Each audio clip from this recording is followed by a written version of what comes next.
appeal in the matter of Montres Breguet S.A and others and Samsung Electronics Co Ltd and another. Yes, Mr. Alexander. My lords, my lady, I appear in this appeal with Miss Chantriel, appellant, Mr. Arnold, Mr.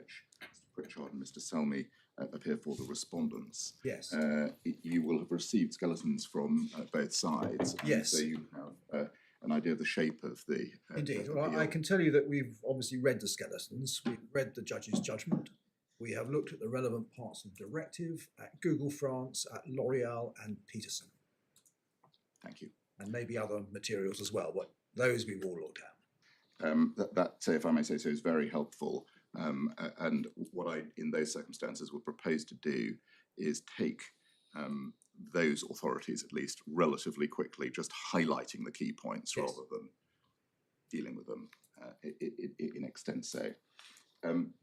What I was proposing to do, subject to the court, is actually deal with the arguments in the order in which we put them in our skeleton, namely, in some senses, in reverse order, Yes. namely dealing with the Article 14 point first. And I'll explain the reasons why that makes logical sense on this appeal, and then deal with the use by whom point, if I can put it like that, and then finally the use in relation to what goods point.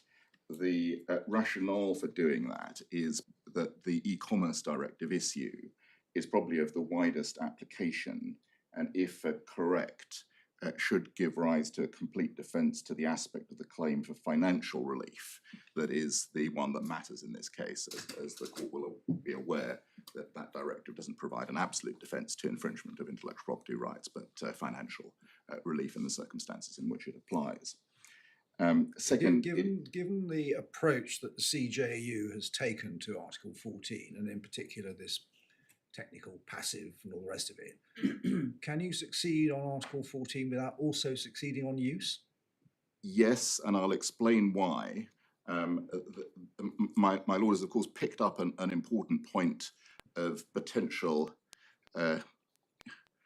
connection between the 2 points on whether something is someone's commercial communication and whether there is passivity or activity. I will be drawing the court's attention to some material on interpretation of Article 14, and we say, therefore, the regulation that implements it, that suggests that there is a material divide, and it's a material divide which the court correctly, or Mrs. Justice Falk, as she then was, correctly recognised in proceeding on the basis that the directive, Article 14 of the directive, was in principle applicable, so Article 14.1 applied. The basis upon which she made her decision, which I'll be coming on to on our appeal, is that she held that the conditions for it applying were not satisfied because essentially the steps that we'd taken to check the relevant marks were not good enough. But there is an important point here, and it's a point of, in a sense, construction both of the EU law and of obviously the domestic law implementing it. And I'll come on to deal with that in some detail, but my lords will obviously have to have both points in mind in deciding this case. So the second reason for dealing with it in this order, if you're content, is that it is potentially of greatest relevance to the widest range of intellectual property rights, because, as you'll appreciate, it provides a safe harbour provision with respect to liability, not only in relation to trademarks, but patents and confidential information, and indeed other rights that might affect goods. Well, that statement is obviously correct, but why is it relevant? It's relevant. We are concerned with a trademark case, and a trademark case on rather specific facts. Yes, it's relevant to interpretation of the law and how one should approach the question of what a diligent economic operator should reasonably be expected to do. I'll come on to this in slightly greater detail, but to answer my lord's point up front, our submission is this. Well, I'm not asking you to preface your submissions, but the reason why I asked the question is you were explaining to us why you thought it made sense to take Article 14 first. And of course, it's the applicant's prerogative to take the issues in the order which the applicant finds most convenient. So I'm not jibbing at that at all, but I was just intrigued by was the relevance in that context of the fact that this is a horizontal defence. Well, if the court is content for me to take this order, then I'll just press on, as it were. Okay. If you were going to say to me, well, actually, no, I prefer you did it in a different way, then I was going to provide some reasons to support the approach. It's logical, we say, because it is a comprehensive issue. In a sense, it's the one that is of greatest and widest relevance, because it is applicable to a wider range of rights than merely trademark rights, and that's the rationale for dealing with it first. So our overall submission is that the judge adopted an erroneous approach on each of these 3 points, but we don't challenge her primary findings of fact. We will have some observations to make on her approach to the question as to how one should treat an average consumer in this particular context, in the context of the trademark cases, but I'll come on to those very specifically. On the e-commerce directive point, our submission is that the nub of the issue was that she treated the requirement of knowledge, or what's been described as constructive knowledge, in the swatch skeleton, awareness of illegality, as essentially importing something akin to a duty to investigate and determine what rights there were, and for the defence to financial relief to be withdrawn if there was effectively negligent pre-screening of the relevant rights.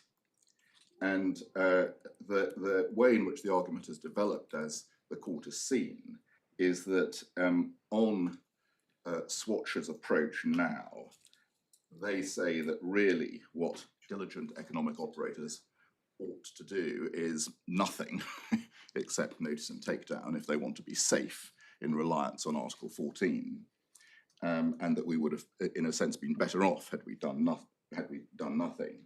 That's really a point that arises on their respondents' notice on the applicability of Article 14.1, but it is inevitable in our appeal that we're going to have to make submissions that don't completely compartmentalise these points in order that the court can understand the nature of the arguments that we're presenting. So please forgive me if I trespass a little bit onto the Article 14.1 respondents' notice points in the course of... Well, they go together, I think, don't they? They go together. One can't completely separate them out. But formally speaking, that's probably a matter more for my learned friend. The consequence, though, of Swatch's approach there is that if that's right, it might be said that that almost is saying that the judge was wrong to set out an extensive list of things that we should have done better, because really the extensive list of things that we should have done better ought to have been do absolutely nothing except notice and take down, because you would be safer in those circumstances in reliance on this provision. And the argument essentially amounts to saying that we had done too much to be entitled to rely on this provision rather than too little. And I'll come on to explain why in our submission that is wrong, and that's not the correct interpretation of the directive. So can I, before turning to those key points on the directive and regulation, just make a few preliminary points which overall submissions relating to the shape of the case and the arguments.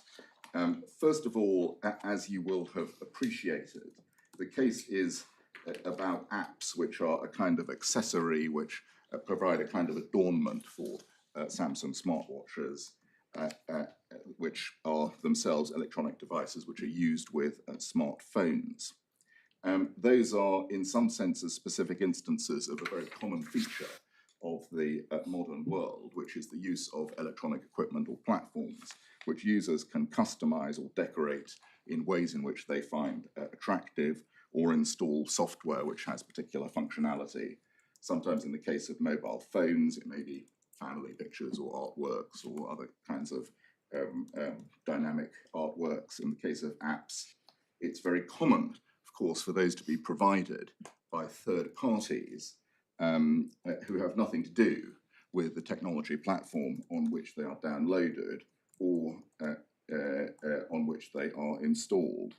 The court will be well aware, and indeed there was evidence relating to this at trial that I'll just draw attention to, that the concept of an app store providing third-party... Sorry, the concept of? Of an app store. Yeah.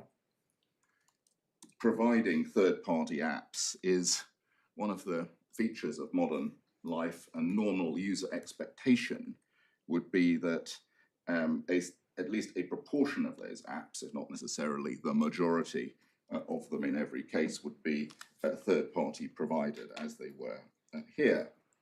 The judge gave an example of Uber as a typical one, but obviously there are many others that are apps that people find on their phones, either pre-installed or that they can go to app stores or other websites to identify. As with all such apps, and similarly as in the case of a smartphone, some of the features may be more or less permanent by way of installation. In the case of the apps in question here, what they did was put what might be described as a facsimile or decoration on the screen that in various ways mimicked the screens of various watch designs. But as the court will be familiar with these kinds of equipment, most of the time, unless you specifically say you're going to select a kind of battery draining option, the screen is going to be blank and they come up when you turn the phone or the watch or whatever it is on. So these are not sort of permanently on decorations. And I'll come on to the relevance of that in connection with the third aspect that we'll address you on. Users may also obviously change their screens, common to change a screensaver, perhaps try some out for short periods. One doesn't know what happened with these in particular, or how users ultimately used them, but it's not one of these products that has a degree of necessary permanence, either in terms of its daily use or in terms of even it being installed more than just as a tryout. Even for those apps here which were downloaded in more substantial quantities, one doesn't know whether they were installed as tryouts or just for a few seconds, in the way that sometimes people may visit web pages for just a short time. And so the issue is, in our respectful submission, one of potentially a very small number of apps in the Samsung SGA store, which may or may not have been installed for a time that may or may not have been a short period. Well, that's for further down the track, isn't it? It may be for further down the track, but it's not one. The relevance of this is that it does form a background to what a responsible operator may reasonably be expected to do in circumstances of this kind. Which brings me to my second point, which is that it is striking in this case, in our submission, how few of these apps appear to have raised issues out of the tens of thousands of watch face apps of many designs available through the Samsung App Store. And just to give your lordship a flavour, in January 2020, there were around 1 million apps available on the SGA store, not just watch apps, but in terms of the whole number of apps on the SGA store, of which about 10% were smartwatch specific, including watch face apps. And as the judgment recalls, about 96,000 watch face apps were provided through this. I think she said 60,000, if I remember rightly. I got that wrong. Well, I'm sorry if I've got that wrong. It's in my note. I'll check that anyway. The number recorded in the judgment of paragraph 45, of which a substantial majority were produced by third-party developers, which again is as one would expect. Although, as I've said, the consumer may not know exactly how many were third-party apps. The expectation in our submission would be that a significant proportion would be third-party apps. And a consumer would come to an app store thinking, well, here I'm going to find things that are provided by third parties, obviously with some degree of cooperation between the technology platform and those third parties, because without some degree of cooperation, you're not going to really have an app store at all. And I'll come on to the degree of cooperation and the relevance. The Samsung App Store, although dedicated to Samsung devices, is not limited to watches. Is that right? No, it includes smartphones, I suppose, smart televisions, perhaps, and other things. Yes, I hesitate to say smart televisions as well. It may be, and I can certainly check that. I don't think there's evidence relating to whether it relates to smart television, but certainly that there was evidence showing that it related to phones, among other things. Yeah. And of course, as you will appreciate, this is a situation in which you don't, your smart watch is essentially already an accessory for a smartphone, because they work together with a phone that you already have with appropriate communication, and so they are, in some senses, a display and input-output terminal for a phone that a user will have. The third point that I think my lords, my lady will have in mind was that as soon as Swatch alerted Samsung to the presence of this small number of watch faces produced by these third parties, which incorporated the trademarks in question, Samsung removed them. And the judge below referred to the notice and takedown procedure in paragraph 70, and there was no dispute about the effectiveness of that process. The apps were taken down within a matter of a few days. Samsung notified Swatch of the identities of the relevant third-party providers of the apps, provided full details of the very small amount of revenue that they had produced. My lords, my lady will be aware that we're talking about less than $10,000 worth over the entire period of these apps appearing. I think it was $2,000 worth, between $2,000 and $3,000 worth entirely.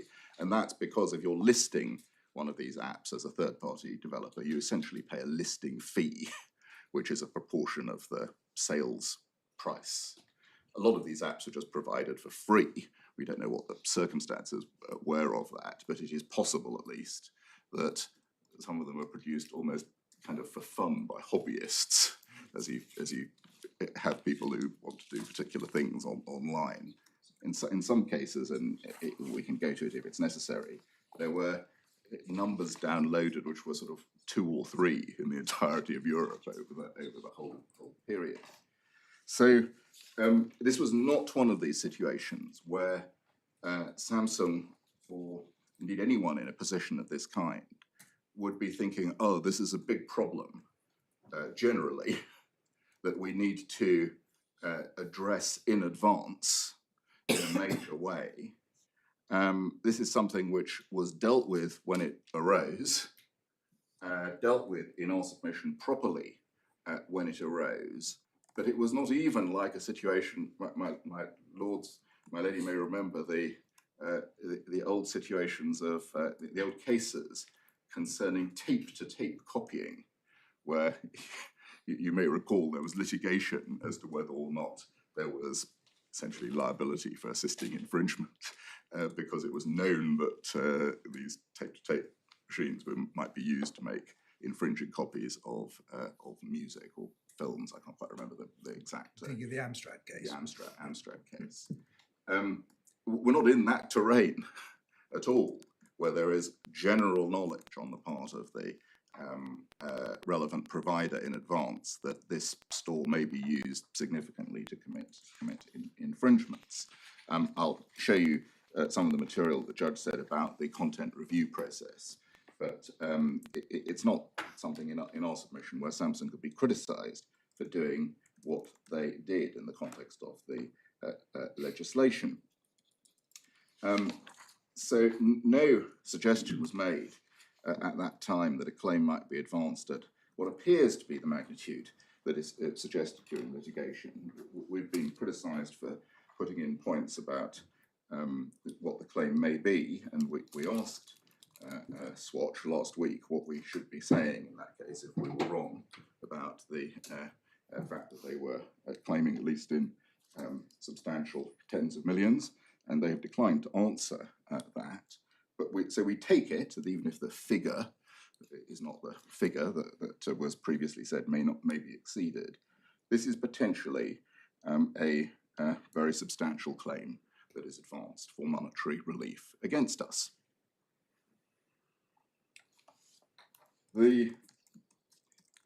Equally, it may be a very small claim. It may be, monetarily speaking, if you're right. It may well be. It may well be. So you're not really here arguing about quantum, because that's for another day. You're here arguing the principle. Absolutely, absolutely. But the relevance of this point for present purposes is that there may be situations where one can say, prima facie, this looks like a kind of big deal, where, not necessarily in a case of this particular kind, but in the case, for example, of other online platforms where one may have reason to think that particular kinds of goods appearing on the platform in counterfeit goods in significant quantities and so forth, in a manner that would be materially damaging. In those circumstances, it might be said, well, different kinds of steps might be appropriate to those where one's dealing with a tiny number of issues which have a potential problem, and where one can't really say in advance that there is any real likelihood that this is causing damage, even if the claimant may be making a claim that is a very substantial claim. The fifth general point is that there wasn't anything concealed or obscure about the presence of these apps, or this kind, or these apps in particular. In the most part, they were identified in some way by a name that was at least in principle searchable, and may have indicated an issue to a right holder. Swatches, of course, complained that these apps were harder to search for than they might be of products on other websites, but it was not impossible to find them. There was no element of concealment here, although in some cases it has to be said that the actual mark in question, or that which has given rise to the cause of action, was sort of buried within the overall design.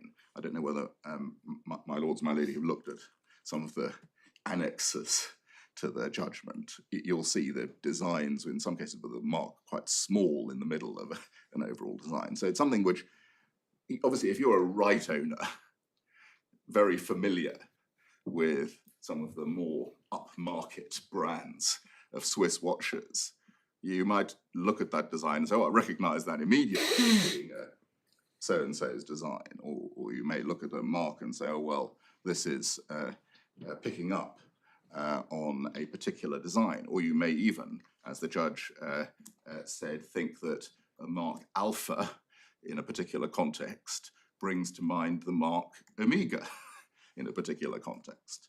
But these are questions of evaluation and judgment involving spotting the mark on the actual goods in question, spotting that there is an issue, and spotting that something should be done about it. And that is an important background in our submission to what the requirements should be on for diligence in the context of Article 14. The next point of background is the content review. Now, you will have picked up that Samsung undertook a content review to try and ensure that content was not unlawful, including content that would violate legal and ethical standards.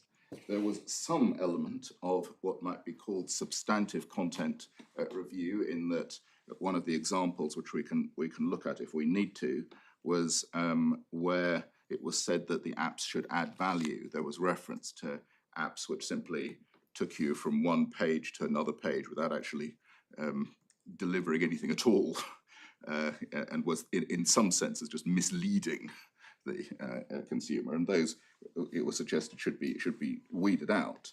But the majority of the content review was about ensuring that there wasn't violation of relevant local, legal, and ethical standards that may apply to the relevant apps, including in various countries.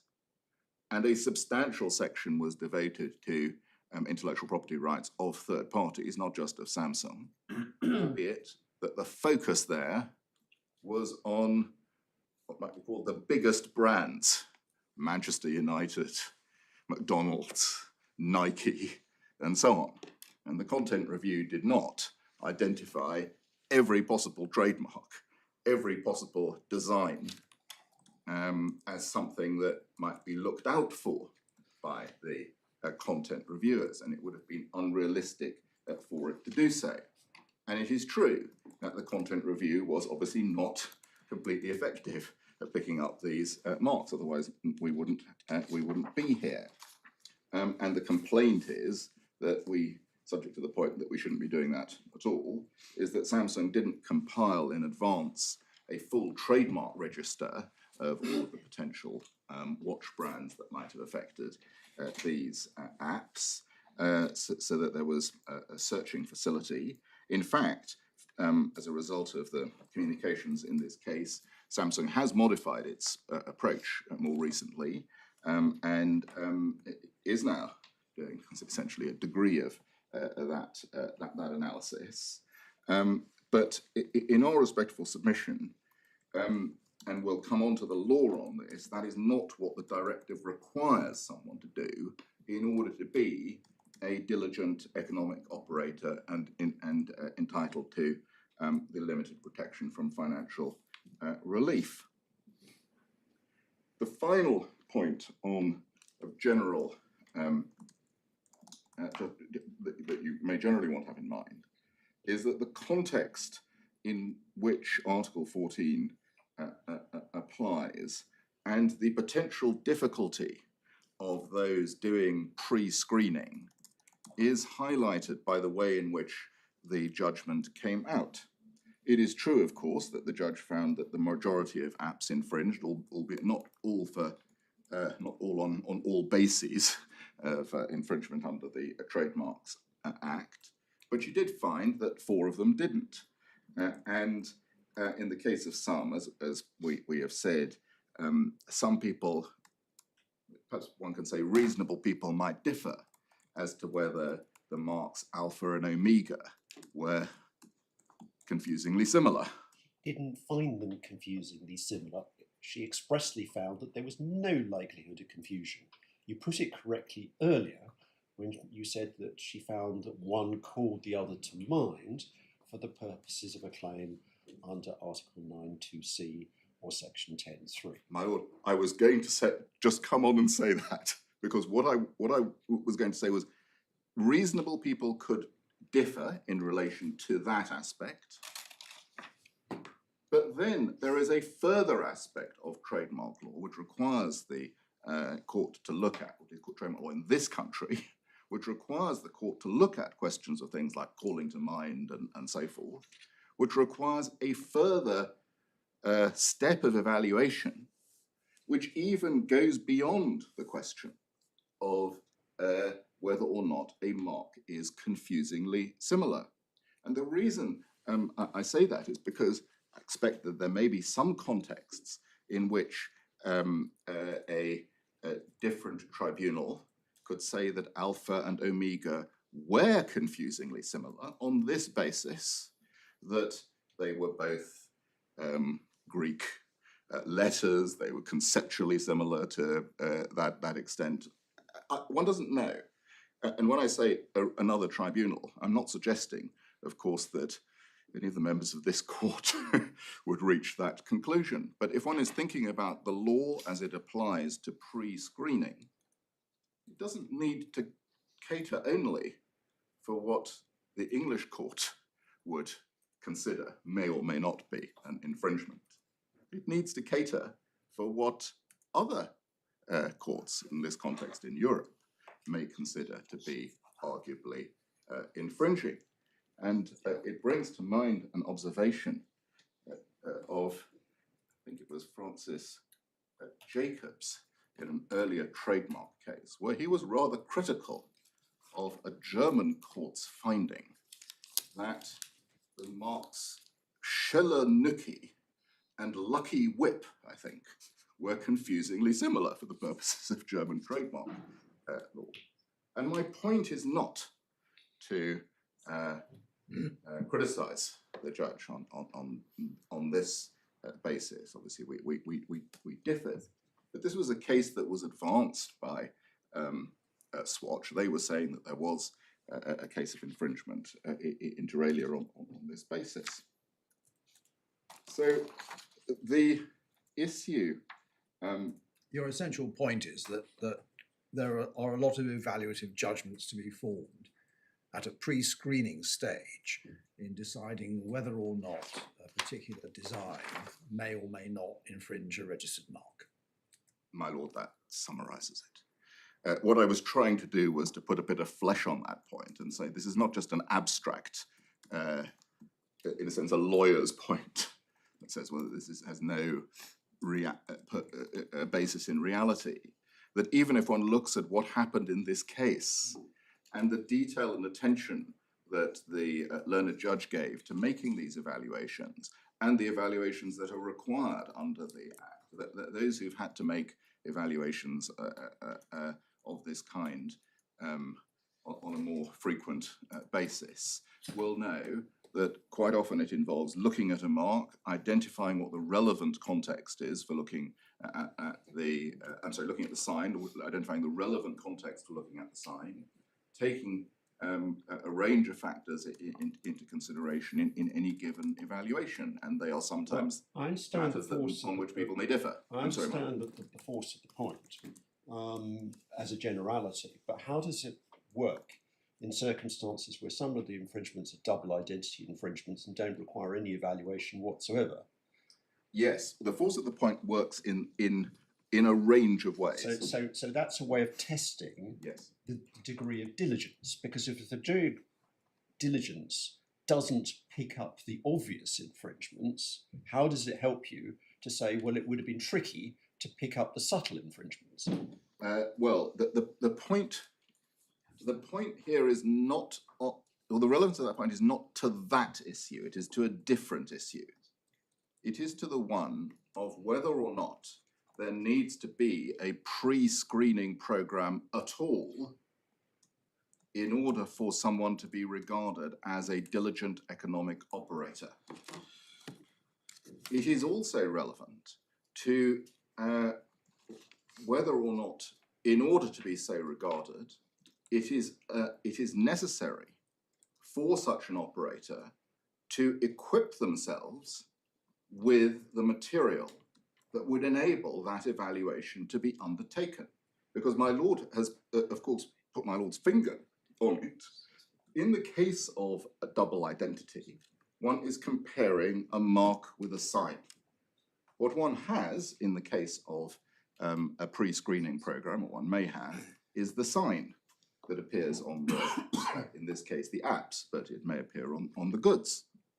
Unless one also has a trademark register to hand, one does not have a mark, a registered right, with which to make even the double identity comparison. And the point, the force of the point that my lord is putting to me is that, once one's got the registered trademark and the sign in front of the notional reviewer, then it may be that for some cases, it may be completely straightforward to do an evaluation. And indeed, what the content review suggests, precisely because it's identified things like McDonald's and Manchester United and Super Mario Brothers and so forth, that what the content review did was show a number of examples of things where there might be particular issues, or like issues were likely to arise. But it didn't identify these particular brands. And so the question, my lord may say, well, if a content review identifies, let's say, the McDonald's trademark, and an app is using the McDonald's trademark in a particular way, and that is not picked up, then one might say, okay, in those circumstances, a diligent economic operator was aware, they did have awareness of facts and circumstances which would lead them to believe that there was an issue. There may even be issues there in relation to subsistence in a particular country and so forth. But let's assume the easy case, because that is in some senses the easiest case. That is not the case more generally. Let me take another example. I don't want to labor the point, but one can take another example from this case. Originally, when we were written to by Swatch, they raised a number of points on alleged registered designs. None of those were pursued.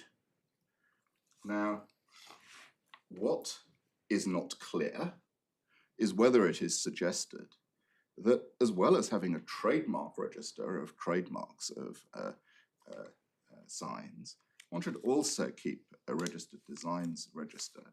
And not only keep a registered designs register, keep an eye on whether those registered designs were still in force, whether they had expired, whether they applied in a given country, whether the relevant law of the relevant country was such that even if there was no registered design protection, there was nonetheless copyright protection in respect of various uses, let's call them flat uses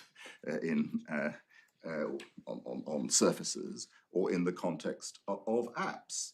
And if one thinks about this in a expiry context, let's take some of the very traditional, let's take a 1850s watch design, indeed including from one of the major watch designers, one in which all copyright, all design right may have expired over 100 years ago, and where there was no possible reasonable basis for any such claim. Let us then take a small modification, let's call it a Lego brick modification, redrawing of such a design. Do you understand what I mean when I say a Lego brick modification, in the sense of trying to recreate a new copyright out of an old design? It is perfectly possible for a reviewer to have in front of them the very design in question and compare it with an app, and to be in real and genuine doubt as to whether the original has any rights that subsist in it at all, whether it is entirely legitimate for an app designer to make a design of I've taken a 19th century example, but let's say another brand, a 1920s Jaeger Couture.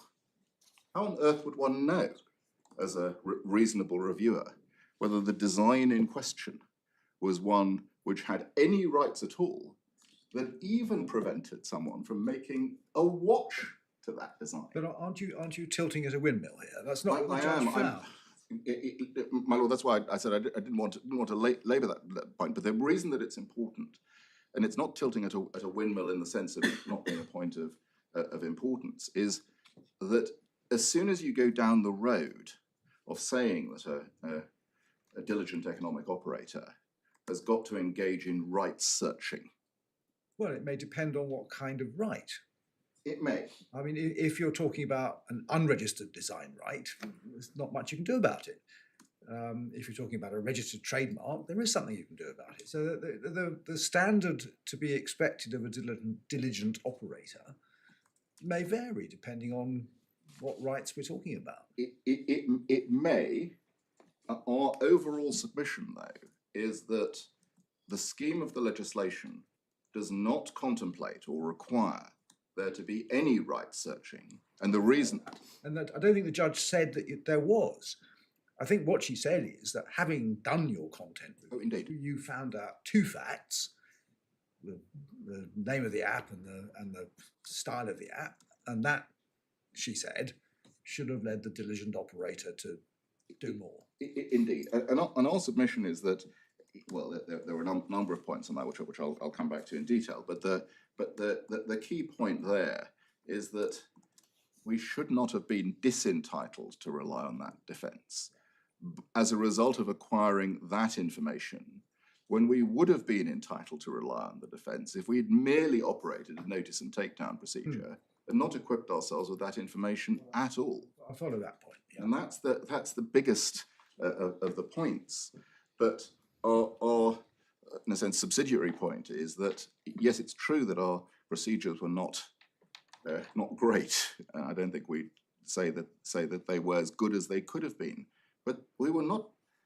There wasn't some sort of fundamental flaw in them. They were not quite comprehensive enough to cover all of the marks in issue at that stage. The point I'm interested in, if I may, is comes back to reveal into the question I asked before. It's what I'm interested in is how high you put this question. So it's one thing to say that a diligent economic operator is not required to put in place a system that will flag subtle infringements. It's another thing to say that because there are plenty of subtle infringements out there, you're not required to put in place a system that flags obvious infringements. Now, do I understand it to be your submission that a diligent economic operator is not even required to put in place a system that flags obvious infringements? Yes. Right, so you do go that far. Yes, we do go that far. And the reason that there's a specific reason we go that far in the legislation. First, the legislation specifically states that there's no monitoring requirement. This is Article 15. Article 15. Secondly, a scheme is provided which is contemplated by the courts as being an appropriate scheme, which is notice and takedown. The extreme end of my Lord's two examples, and the second example of not having a system that flags obvious infringements is not having a system that flags any infringements at all. And indeed, my learned friend's case, as it's developed on Article 14.1, is that is the system that we should have had. That is the safest system that we should have had, because it's the only way in which we could ensure that we fell within Article 14.1 to begin with. Because as soon as we were going down the road, to use my Lord's language, of adopting a system which flagged obvious infringements, then we were excluded from relying on 14.1 at all, because in order to evaluate obvious infringements, you obviously need to a degree to make yourself aware of what the relevant products are and the relevant rights in question. And at that point, it said, well, you cease to be passive, and therefore the bell goes and you're out. And so I'm afraid I do make that submission to the court, that is the scheme of the legislation. Now, it may well be that a different legislative balance could have been struck. But this is not the balance that was struck in this legislation. And I will show the court in due course the materials relating to why we say it was not struck in that way. Clearly, one could import all sorts of liability or relief from liability regimes. One could say there's a specific duty to monitor in advance, a duty to identify clear infringements, in which case one would need to work out what rights those were, of which there were to be clear infringements. One could have a scheme that said you need to search for registered rights, or registered rights in the territories in respect of which products are to be sold. You need to search for, you may not need to search for expired rights. You may not need to do confidential information or patents or whatever. But as soon as one goes down to the registered rights route, one says, okay, well, let's think about not just the apps context, because this court has to interpret this legislation not just as it applies to this case and this app store. It has to interpret it as it would apply to all online service providers who might be providing goods, not physical apps. goods, absolutely. And let's suppose that, let's suppose that there was a, let me take a cheap example, a lintel which had a 90-degree angle rather than the 87-degree angle, if I may put it in catnic terms. You might A have straight suggest up you infringement. try and refrain from using examples that are familiar to those of us who specialise in intellectual property, but May not I necessarily familiar to. May I first of all apologise for doing that, and perhaps explain my lady what I was getting at. I was trying to answer rather specifically my Lord Justice Arnold's point in terms that would be familiar, but let me explain. There's a famous case in the 1970s about patent infringement. So obviously a registered right, in principle searchable, where the debate was whether or not there was an infringement as a result of a particular device, which was a lintel, having an upright that was at, I think, 83 degrees. I can't now remember whether, anyway, it was not exactly 90 degrees. And the claim of the patent required the relevant member to be vertical. And so that led to debate as to whether 83 degrees was or was not an infringement. And ultimately, there was a division between courts as it went up to the Supreme Court. The Supreme Court developed a doctrine of equivalence, and that said essentially 83 degrees in the particular context was equivalent to 90 degrees. So the reason I use that as an example, and forgive me for not explaining it fully, is because if one takes my Lord Justice Arnold's example of a registered right, the patent is one of the most prominent examples of a registered, in principle, searchable right. Yeah. Let's suppose that someone is selling on, let us say, a online marketplace, a lintel, which otherwise clearly has the characteristics of the claim. Would they then be obliged, following my Lord's language, to say, to raise an issue themselves if the lintel in question had the relevant member at 90 degrees, so that there was no possible argument that it fell within the scope of the claim? That's not the because question. that was That's bang not the on. question my lord put to you. If you wanted to do your example, it would be selling a lintel with a 90 degree. Yes, that's what I said. I'm sorry. Did I miss? So 83, but No. What I was just trying to explain the example. In other words, the exact replica of the Yes. patented article. That's the example that I was trying to take. My point was just in explaining the case. The case concerned Oh, indeed. 83 degrees. Indeed, but that falls into my lord's more subtle infringements. My lord is absolutely right. That there are two examples in this context. One would be the straight up infringement, 90 degrees, which would fall within my Lord Justice Arnold's example. Clear Yeah. in unanswerable infringement. Then the more subtle position would be the 83-degree infringement.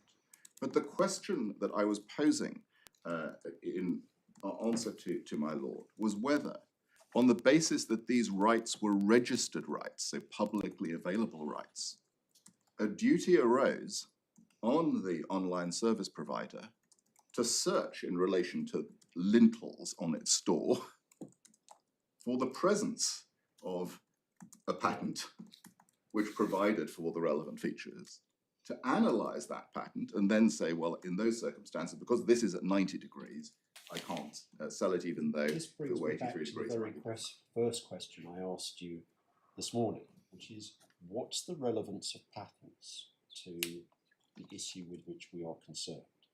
We are not concerned to assess the standard of the diligent economic operator in the context of patent rights. We are concerned with trademarks only, and moreover, trademarks within a very specific factual context. My lord is right, but the court also needs to interpret the general framework of the law.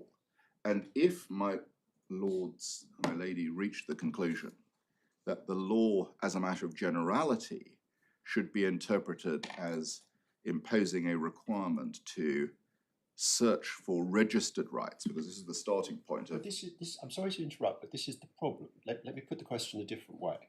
Suppose one were to reach the conclusion that the standard of a diligent economic operator does not require any searching with regard to patents whatsoever. How would that conclusion assist us when we're dealing with trademarks in a specific factual context? Well, it would on this point. If the basis upon which it is said that there should be searching of trademarks is the availability of the rights on a register and the availability in principle of an ability to compare those rights one with the another, so as to reach a conclusion that there is no defense, arguable defense, that approach would apply in principle to any registered right. And that is why I take these examples. They are to illustrate the effect of saying that a diligent economic operator should be undertaking what might be called public register searches. Now, my lord may say, well, there is a difference to be made between patents and trademarks and registered designs and trademarks, or registered designs and patents. And there may be a difference between registered rights and unregistered rights. But if the court proceeds on that basis, there has to be a principled basis for saying the diligent economic operator should be searching for trademarks, and if so, what? But should not be searching, or it's not required to search for other registered rights in order to be a diligent economic operator. And in our respectful submission, what the debate in the last 5 minutes or so illustrates is that this is a wrong debate to be having at all. That is my overriding submission. As soon as the court is in the territory of trying to micromanage the search programs that a operator needs to undertake in order to be regarded as diligent, it has left the moorings of this legislation, which do not require a diligent operator to engage in any searching at all. And so, I mean, I'm sorry to labour that point, but it was in answer to my lord's point that there may be, one can focus on this case. Yes, of course one can, but in the context of interpreting the legislation. Well, I understand that, and I think both you and Mr. Malnitz agree that you could do nothing. But the way the judge reasoned it, I think, was, well, if you do some searching, you can't then ignore the results of what you found. And we agree. And we completely agree that you can't ignore the results of what you found. The question, that's not the question in this case. The question here is whether someone undertaking searching is obliged not only to ignore the results, not only to take account of the results of what they found, but then equip themselves with all sorts of other information in order to make the evaluation. Because the real nub of the complaint here was that you didn't equip yourself fully with the list of trademarks in advance so that you could do the searching in advance. So I mean, you've got 2 points, I think. One is that it's in essence, it's for the rights owner to do the policing, not for the online Correct. platform. And your second point, I think, as you just explained it, is that although the diligent economic operator must not ignore the results of what they find if they choose to do any searching at all, they are not required to go any further and build upon what they have found. My lord, that's very well expressed, if I may say so.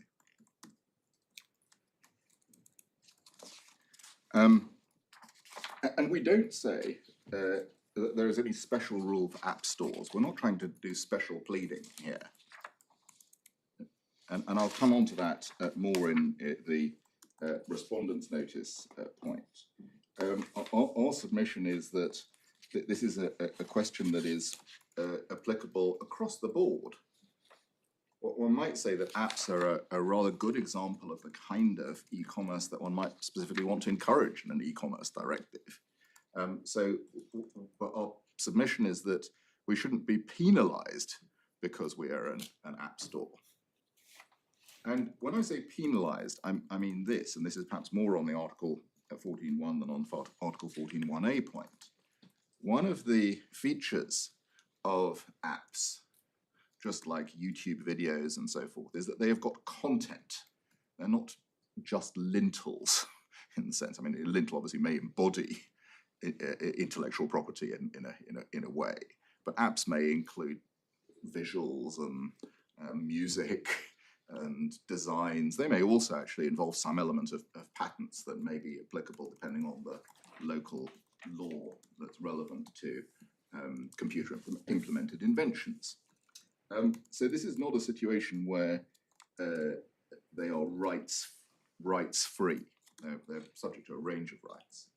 And the question then is whether the burden should lie on the provider of a facility for third parties to make those apps available, to do all of the rights management in relation to that, or whether the burden should remain with the people who originate the apps in the first place, who create the content for the apps, whether it be trademark content, copyright content, other visuals, or whatever. And our respectful submission is that the scheme of this legislation was intended to say that unless you know, basically, or you have constructive knowledge, because you really ought to have appreciated the particular comparison in question as a result of knowledge that you had obtained, then the liability remains with the provider. This is not a situation in which the rights owner has no recourse. The rights owner has primary recourse to the providers of the relevant content. The question here is whether an item of legislation which was intended to relieve an intermediary of a particular kind of responsibility should then impose on the intermediary an obligation to do what the originator of the content should have originally done, namely engage in the appropriate rights management in respect of their content. Yes, that brings in another dimension to the debate, and I apologise if this takes you out of your turn. It may be more convenient to deal with it later, but you raised the question of liability as intermediary, and as you acknowledged at an early stage in your submissions, Article 14 is a defence to financial remedies. It's not a defence to injunctions. Correct.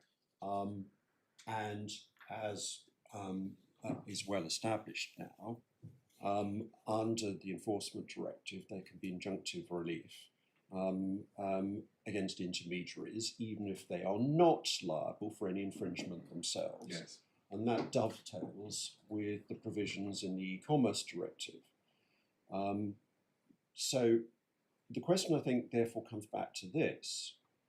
How would it help you in the wider scheme of things to establish that you have a defence to the financial remedies if you have no defence to the injunction?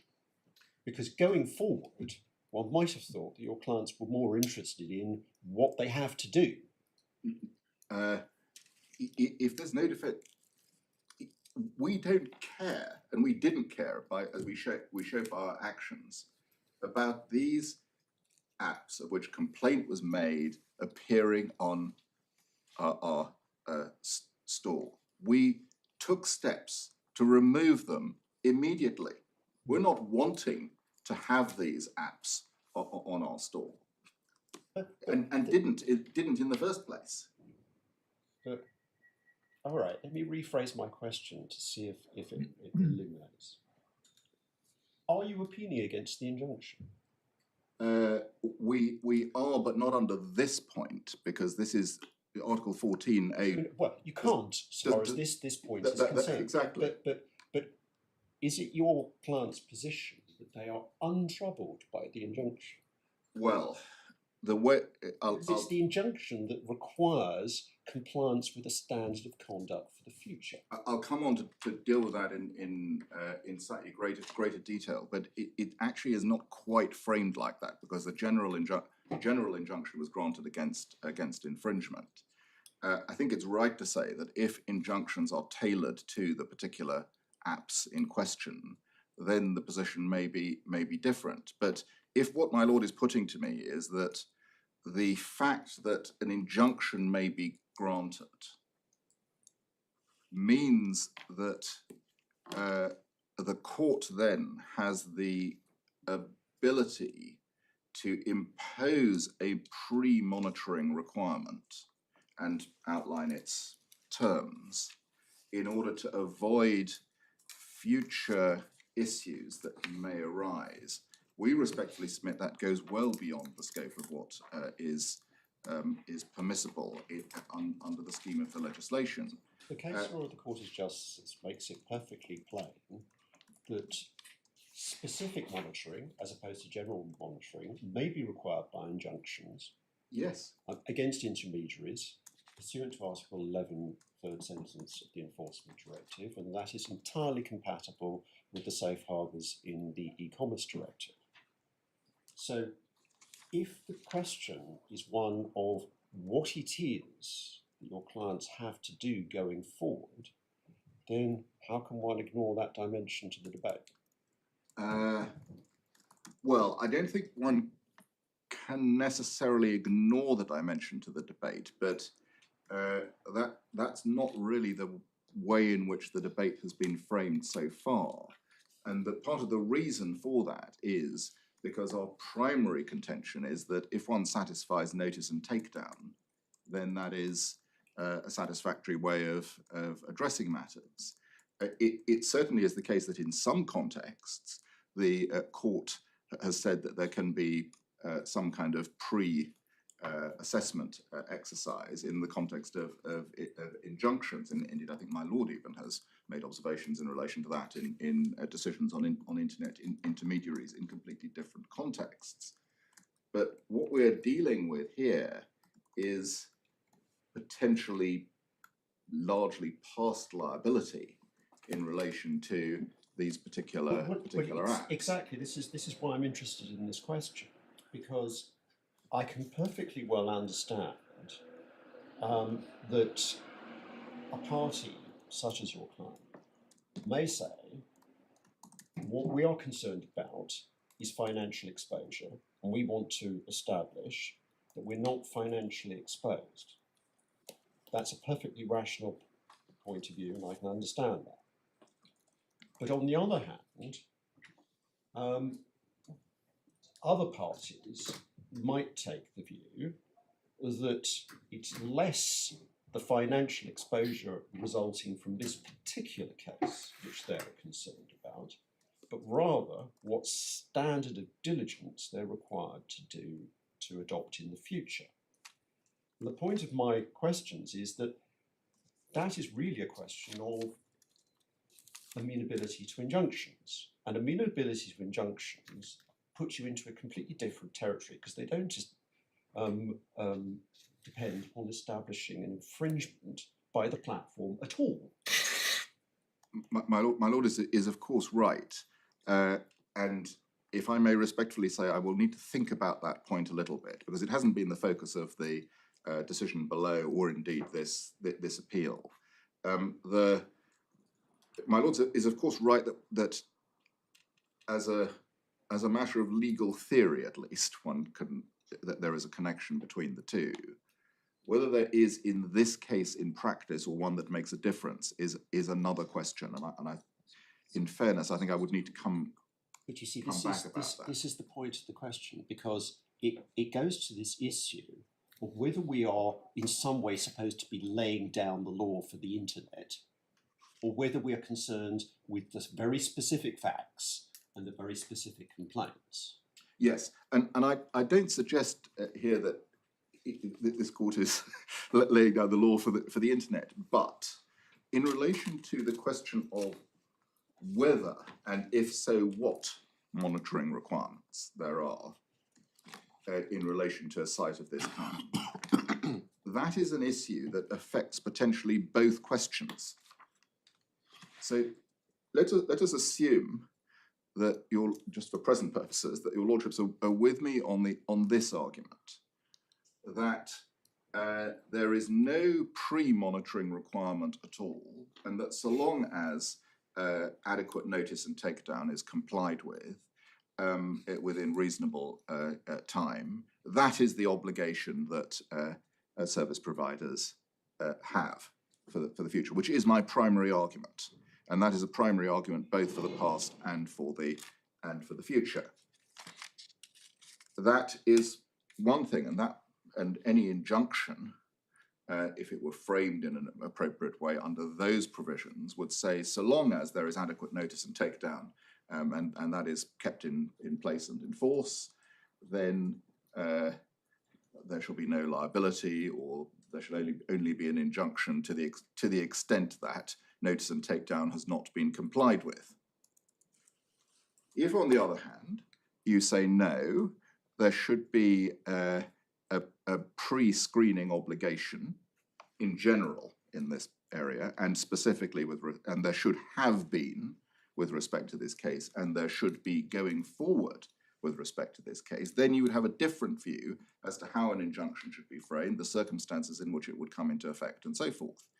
Now, that is a matter that is, in some senses, not... All right, well, can I ask my last question on this here? Yes. Because I appreciate I'm taking you way out of your submissions, and I apologise for that. But No, this is very useful. Can I ask you to envisage the following hypothesis? First of all, you lose on ground one, so there is use by your client. You lose on ground two, so it's use in relation to all the relevant goods. But you win on ground three, and we hold that there is an Article 14 defence to financial remedies. Now, you have no separate appeal against the judge's exercise of her discretion with regard to the injunction.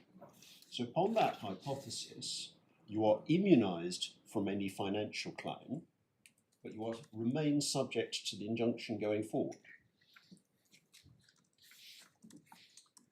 That may be right. Well, it has to be right, doesn't it, on the stated hypotheses? Yeah, yes. The only reason I'm hesitating on that is because of what the judge said about whether it would be reasonable to pursue an injunction in certain circumstances, because she dealt with this. The existing injunction stands on those hypotheses. You're right, but I'll come on to that. Should it be your lordship is right formally? Yes. Right. Okay. Thank you. Sorry, I do apologise. Please go back to where you were. So, yes, I think I've actually made quite a lot of progress in answering the various questions from the court on the preliminary shape of the case. So could I possibly then just take this issue up with the law and show you the regulation and the directive, which is in Joint Authorities Bundle 1.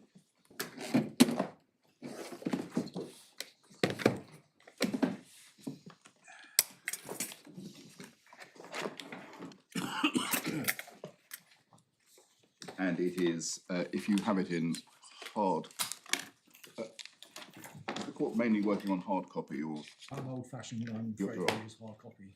Okay, I'll so tabs are appropriate.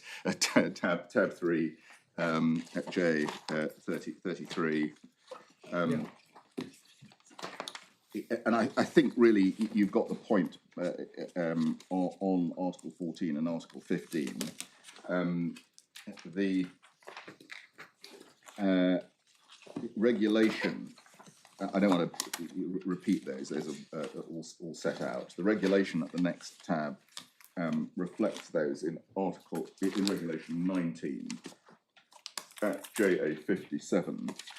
And if I can just draw your attention to paragraph 22, Regulation 22 on that page. In determining whether a service provider has actual knowledge of the purposes of regulations, courts shall take into account all matters which appear in the particular circumstance to be relevant, among other things that have regard to whether the service provider has received a notice through a means of contact made available in accordance with that regulation, the extent to which any notice includes the full name and address, details of the location, details of the unlawful nature of the activity or information in question. Why is that relevant to our case when actual knowledge is not relied on? I was just about to say, actual knowledge is not relied on in this case. It is constructive knowledge. But what this does suggest is that the kind of knowledge that it is required even in the case of actual knowledge is one that identifies the source of the complaint that is made, and a notice has got to be adequate notice of the relevant rights that are infringed, including details of the unlawful nature of the activity or information in question. And in our respectful submission, if actual notice requires details of the unlawful nature of the activity or information in question, it would be surprising if constructive notice was a materially lower standard as to the details that a undertaking should have of the unlawful nature of the activity or information in question. In what sense are you using the phrase constructive notice?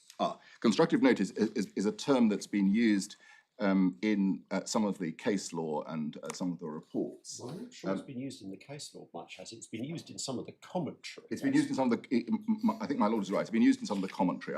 I think one has to be very difficult with this terminology because, as one sees from Regulation 22, although this is about actual knowledge, it's not what the English common law would call actual knowledge. It's what the English common law would call imputed knowledge, because this is knowledge that you don't know, but you get as a result of someone sending you a notice. my lord is of course right. Just to answer my Lord Justice Lewison's point in slightly greater detail, the term which has been picked up on is intended to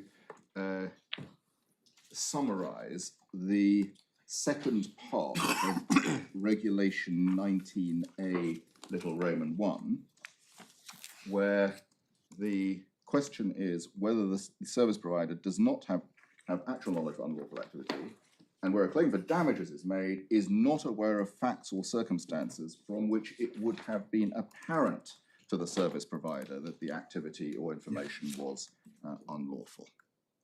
It's that aspect of, and whether one calls it constructive notice or not. It's dangerous to call it constructive notice, because at least domestically, constructive notice includes what you would have found out if you'd made reasonable inquiries. And your whole point is that you don't have to make reasonable inquiries. Yes, I was just going to make that point because, in particular, in other contexts of property law, constructive notice imports, Yes. as it were, what would have been identified on reasonable inquiry. This is closer to blind eye knowledge, isn't it? We respectfully submit that that is closer to what is required here, but it's not a question of blind eye knowledge. It's that puts it perhaps slightly prejudicially. It's more that there isn't an obligation to acquire knowledge which would put a undertaking on notice of relevant rights. And in our submission, that is clear from the regulation and clear from the directive.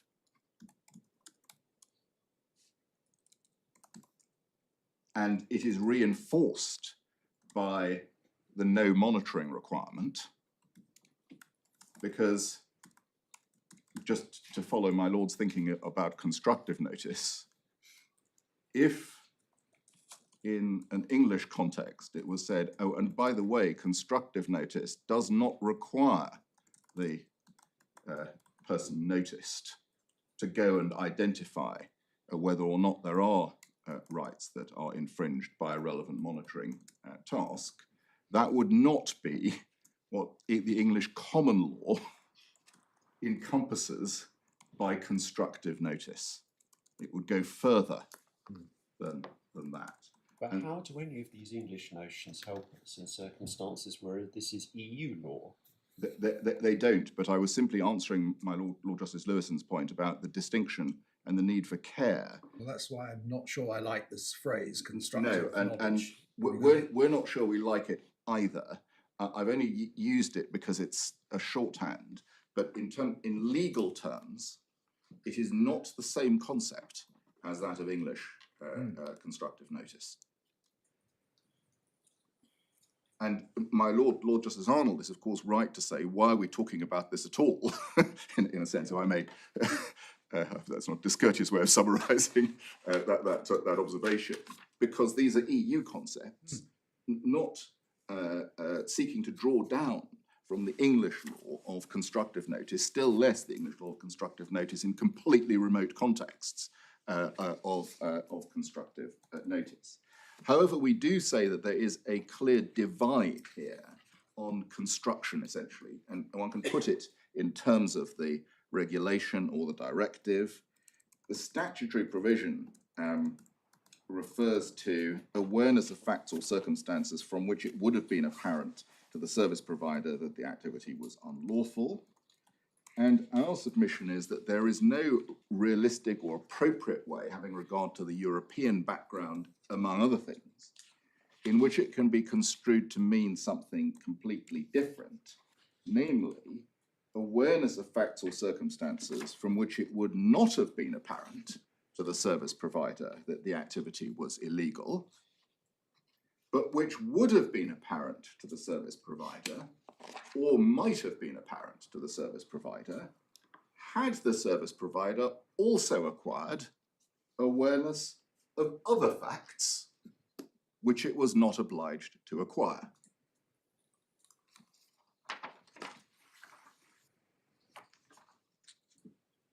That really is the nub of the construction argument, and we respectfully submit that whether you adopt a European purposive approach or a national approach, indeed any approach, to read in those propositions is not justifiable.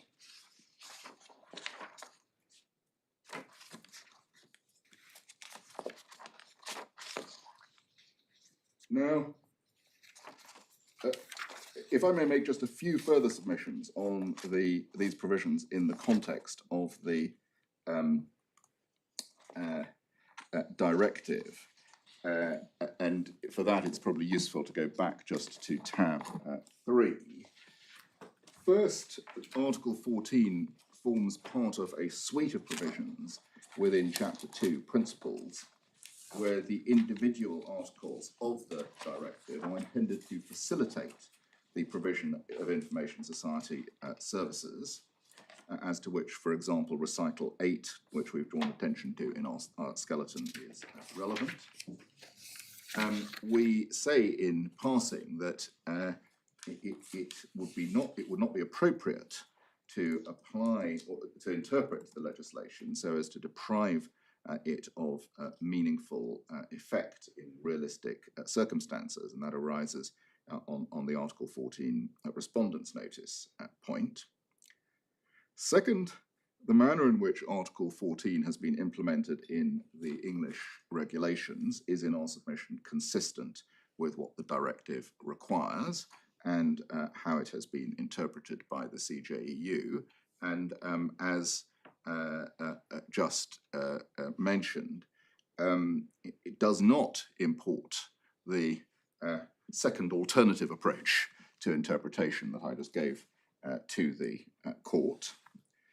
In particular, on the assumption that it's within the services within the article at all, there is nothing to suggest that the mere fact that a service provider could have equipped itself with additional information that would have identified the relevant infringement is not to be equated with that form of knowledge, nor even that it should have done so in this sense, that had it done so, it would have identified the relevant infringement, because it's not imposing a liability to go out or an obligation to go out and do so at all.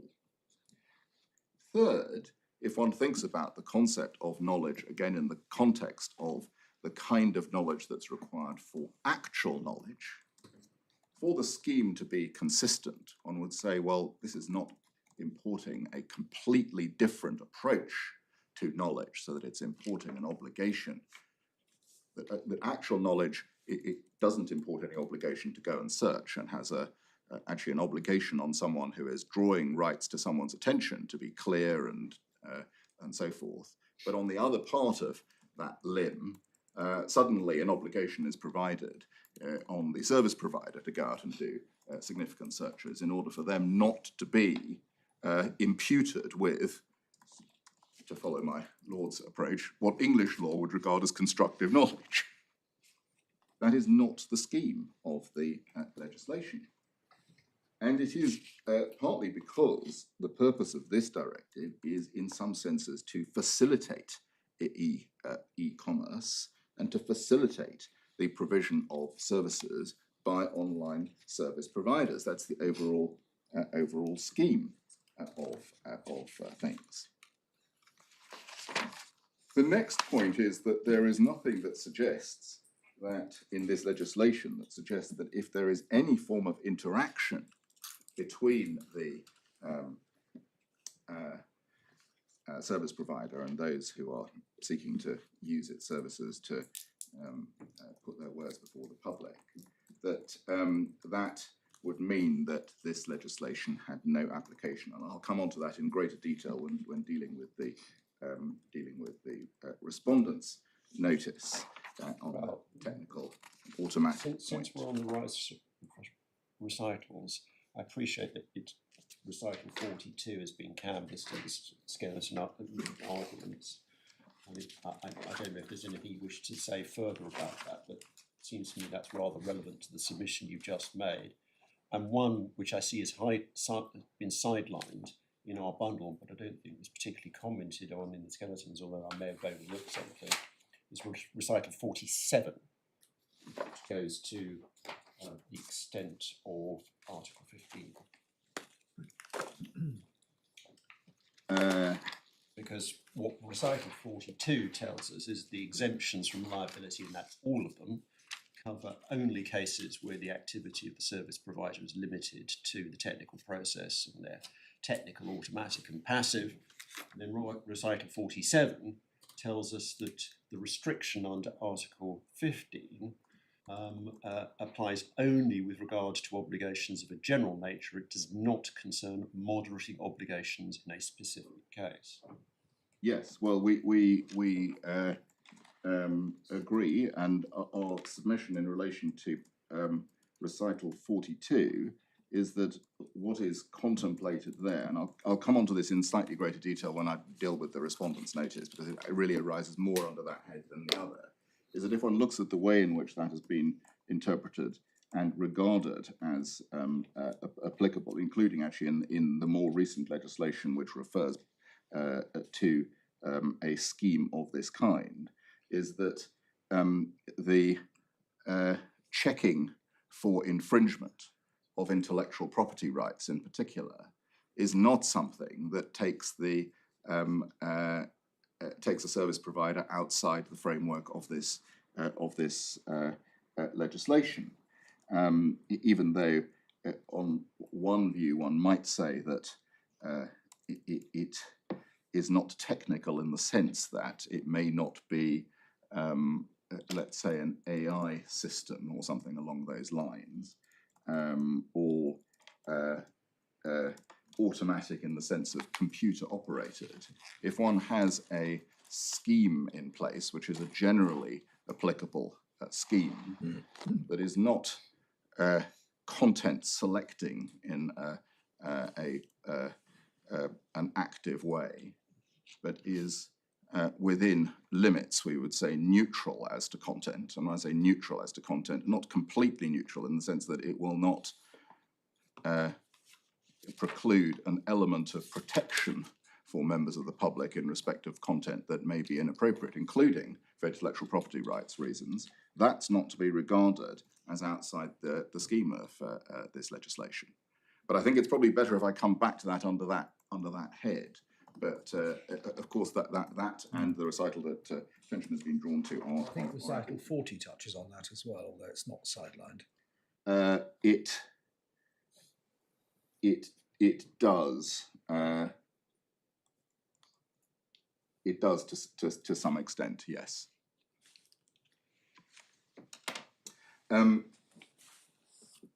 So.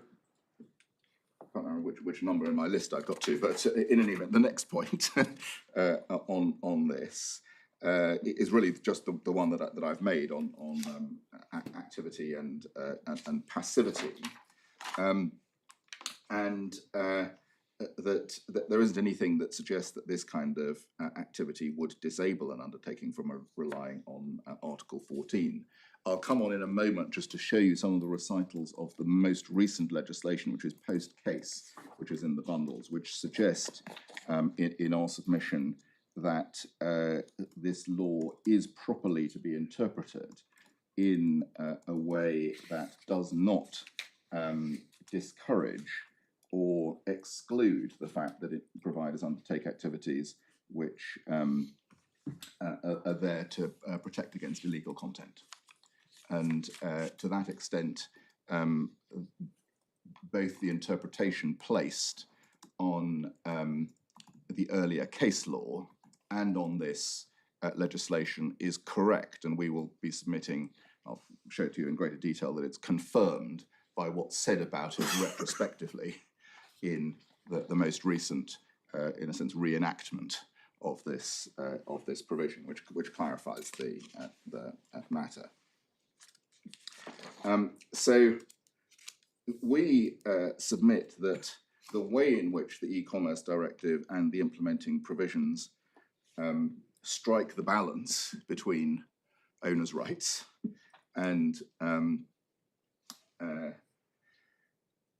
facilitating e-commerce, not reallocating liability to intermediaries in this kind of environment, is by that kind of scheme, primarily notice and takedown scheme, or one where if there is material in front of someone from which one should really know that there is an issue, then one may not be entitled to take advantage of the provisions of that directive, unless one would be if one acted expeditiously, if one knew that.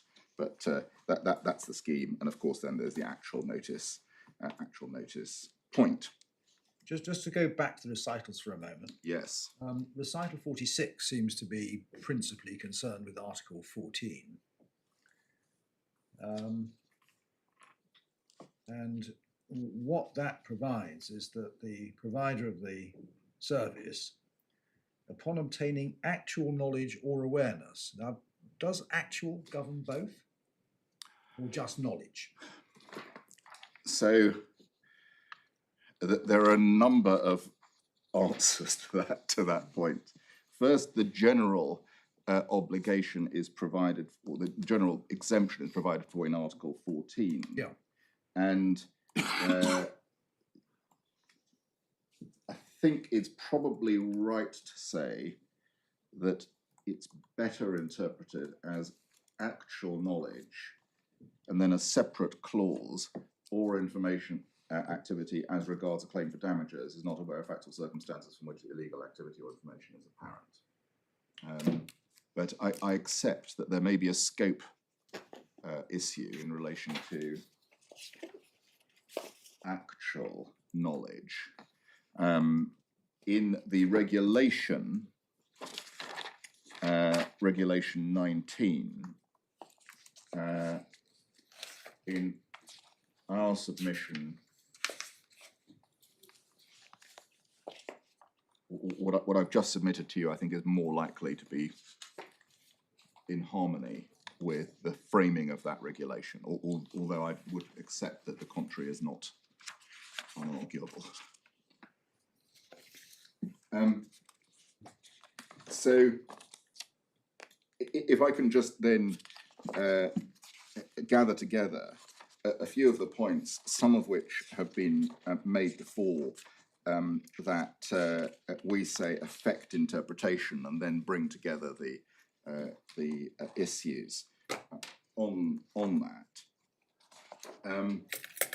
First, as to general legislative context, this is not a directive which is supposed to have a narrow scope of application. We drew attention to recital 18 on that. The concept of storage has obviously been interpreted in a way that's relatively broad for these purposes. That comes from the L'Oreal case. And so our submission is that in principle, it should provide the protection from financial relief for services such as the operation of an app store in this case, just as it provides operation in other contexts.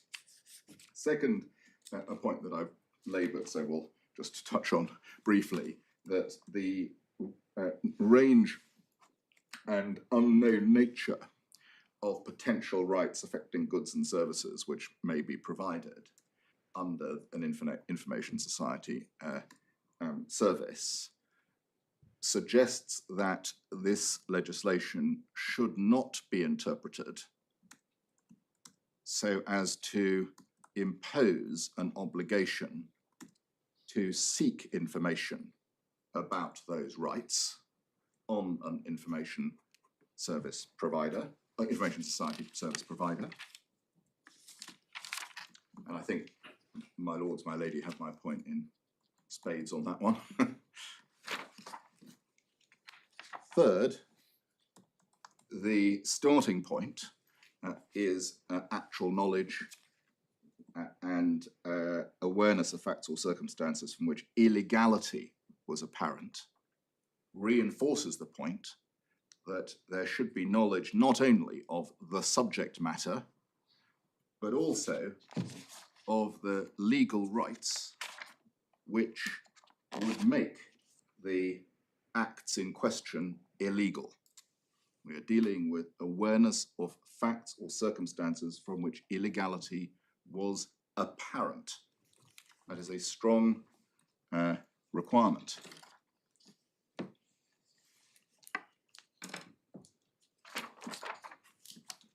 Next, again, I've labelled this already, there's no monitoring obligation under Article 15, and which is consistent with the fact that the scheme of the legislation is to provide for the primary remedy for a rights owner against the information society provider being notice and takedown. That is an entirely rational scheme. And part of the reason why it is rational is because if one thinks about how But this- again, I don't understand. Sorry, let me rephrase. Can you explain why it is that you say that the primary remedy is notice and takedown in circumstances where the availability of injunctions is entirely untrammeled?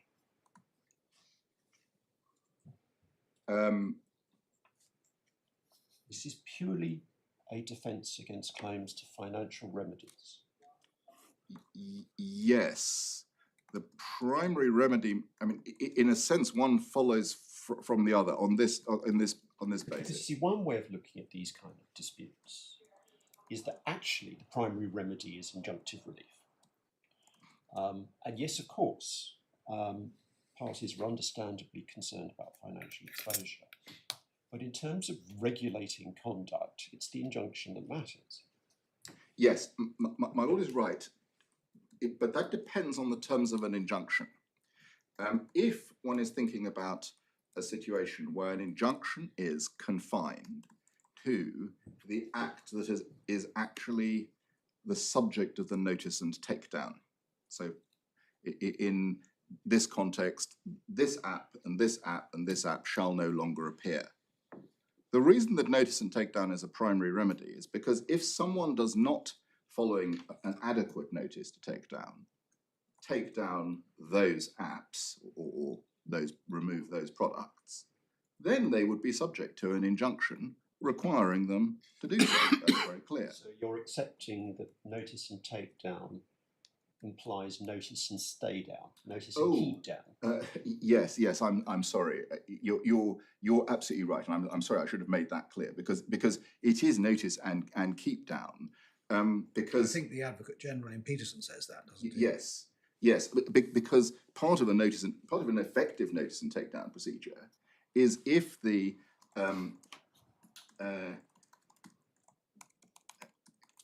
service provider does not comply with a notice to take down, and it's a valid notice, it gives appropriate information, then of course they're subject to an injunction in relation to that matter.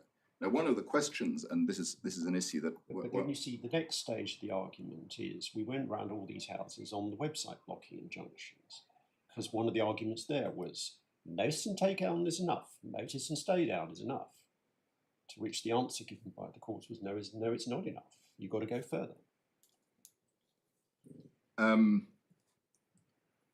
Well, it may be in some cases that's required, but not necessarily in all.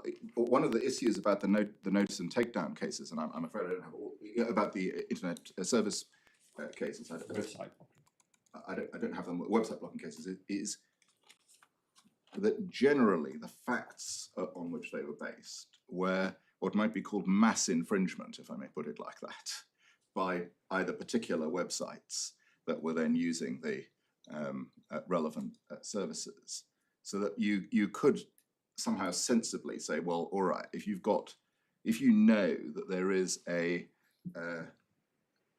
prevalence. They were all based on imputed knowledge, but then the question is, what do you have to do going forwards? And it brings me back to the question I was asking earlier, and it puts it in a different context, because going forwards, your clients now have actual knowledge, in any sense of the word, of the trademark registrations relied upon. Indeed. And so one comes back to the question of, well, what are you going to do going forwards? Right. Well, I mean, there are... Because going forwards, it's plain that notice and takedown isn't enough, if you look at it in that way. Because you now have the actual knowledge of the registrations, and indeed you have actual knowledge of what the court has found to infringe. Your lordship is completely correct in relation to the apps in question. There's no doubt about that. It's not just the apps in question. And let us say very similar apps to the apps in question. But let's suppose that a someone comes along with the mark beta on a watch.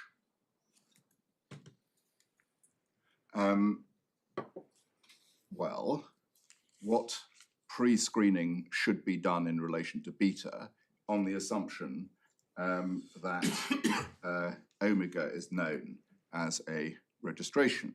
Or let's take a closer example. Let's take Omicron, or let's take there are all sorts of variants one could have in relation to that.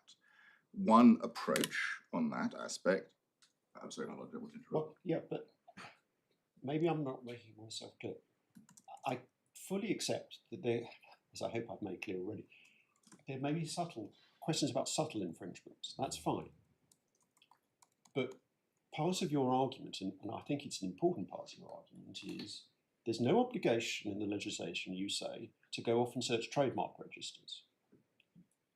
But how is that relevant once you're told about the registration? I understand. It is, of course, much less relevant once one's told about the registrations, and once, I mean, let's suppose one's got a full list of the ones that a particular undertaking is concerned with, and let's suppose they go further and say, we also regard the following as infringements, because they're sufficiently similar, or whatever, or we regard the following spellings as sufficiently similar. In those circumstances, then a service provider can say, all right, I get that. Well, we can now search against that in a kind of reasonable way.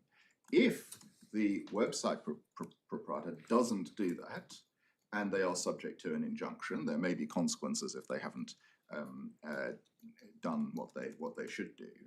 But the website would not be saying, relieve me of financial liability. In those circumstances, it would be right for the financial liability not to be removed, because in those circumstances, on the hypothesis that I've been providing about sufficient knowledge, then the relief from liability for financial remedies would not kick in, because on that hypothesis, the website may not have done enough to relieve themselves of that liability. My point is, the position may change over time, just as it may change in circumstances before and post notice.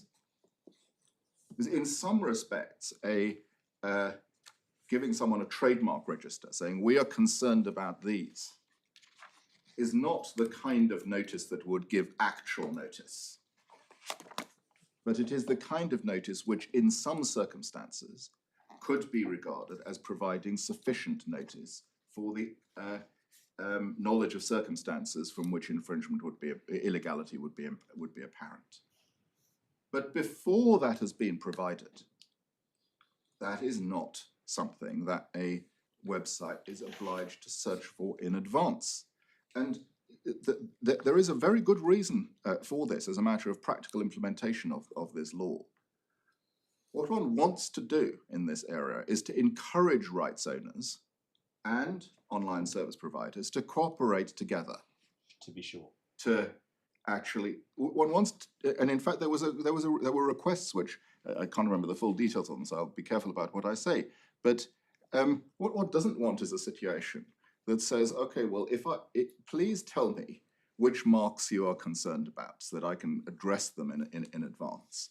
And the rights owner says, no, I'm not going to tell you. You look for yourselves. Or they say, well, I am going to tell you, but you should know that my sending you this list and your checking means that you now have no defence.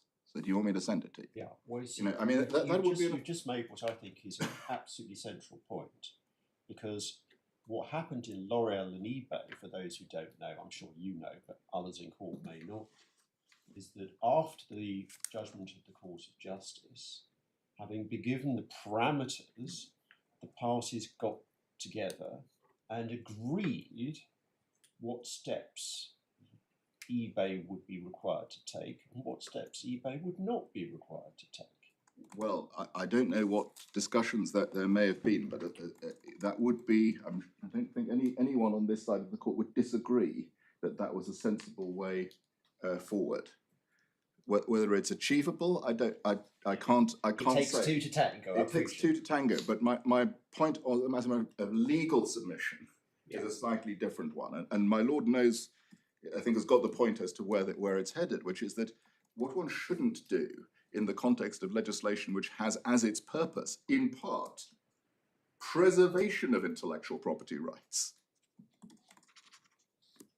One should not import an interpretation to that makes it harder for the parties to get together and ensure that there's no infringement. That would really be turning the legislation's purpose, and indeed we would say language, on its head.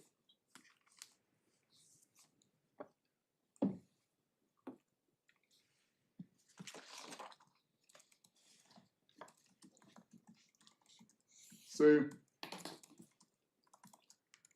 I think I've made the key points as to why there should be no monitoring obligation, or why the policy is sensible. First, that the service provider is less likely to have ready access to the relevant information on IP rights, in particular to monitor the full range, and one might add other illegality. There is only so much that one can search for. Secondly, the range of rights which might subsist in material that may be available on a site is broad, and a service provider cannot reasonably be expected to identify all of those potential rights, particularly when it comes to those that are unregistered, but even in the examples that I've given, those that are registered. Third, even if a service provider could, in principle, equip itself with the information about the existence of those rights, there are circumstances in which it may even need to seek things like legal advice on the examples that I've given as to whether all the rights may or may not be infringed. That's not what the scheme provides, and for some that would be practically impossible. And the issue, to just bring this together, is that for an information service provider determining whether an act is unlawful, there is a requirement not only to know about the acts, but also to know about the rights affecting them. And that is a very important bit of background for interpretation of these provisions. So can I then finally say a few points about notice and takedown? And it's perhaps useful to see how the courts have regarded the balance as being struck. And if I could just refresh your memory of the judgment and how the judge thought that this balance had been struck. It's in paragraph 227. 227, you say? 227, which is at core bundle 141.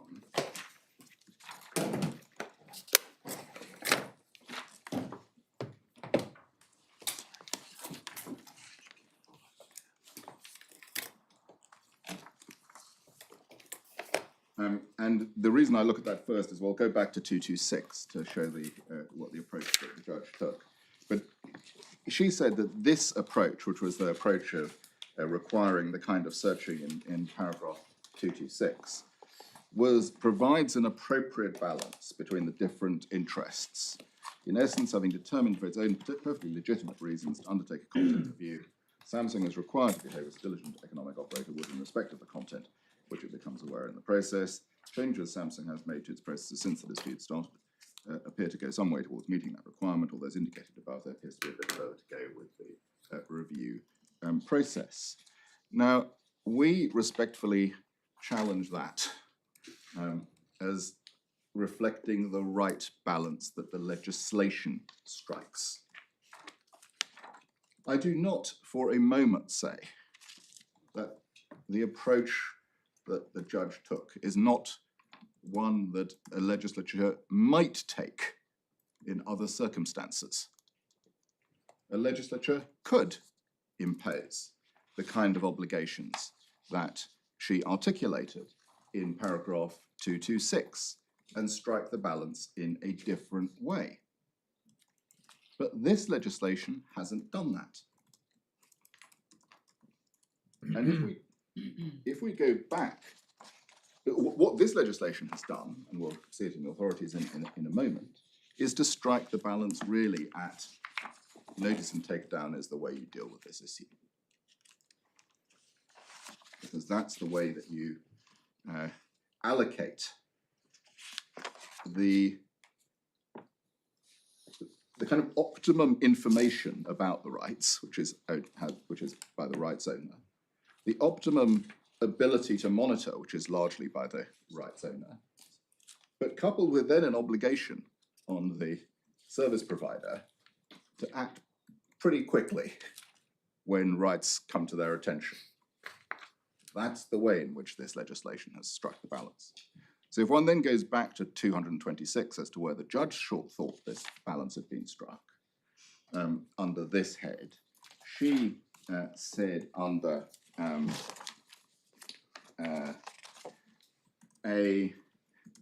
she made criticisms of the review, the team of individuals undertaking the review out of the workforce, that they were not in the right country, that there was not enough guidance about the protection of intellectual property rights of third parties, and there was not sufficient active instruction in relation to these issues, and there was reference indeed to the fact that after the dispute started, there was reference to the global brand database, and that it was accepted that those searches could be made clearly, and that reviewers are now told to search Google or the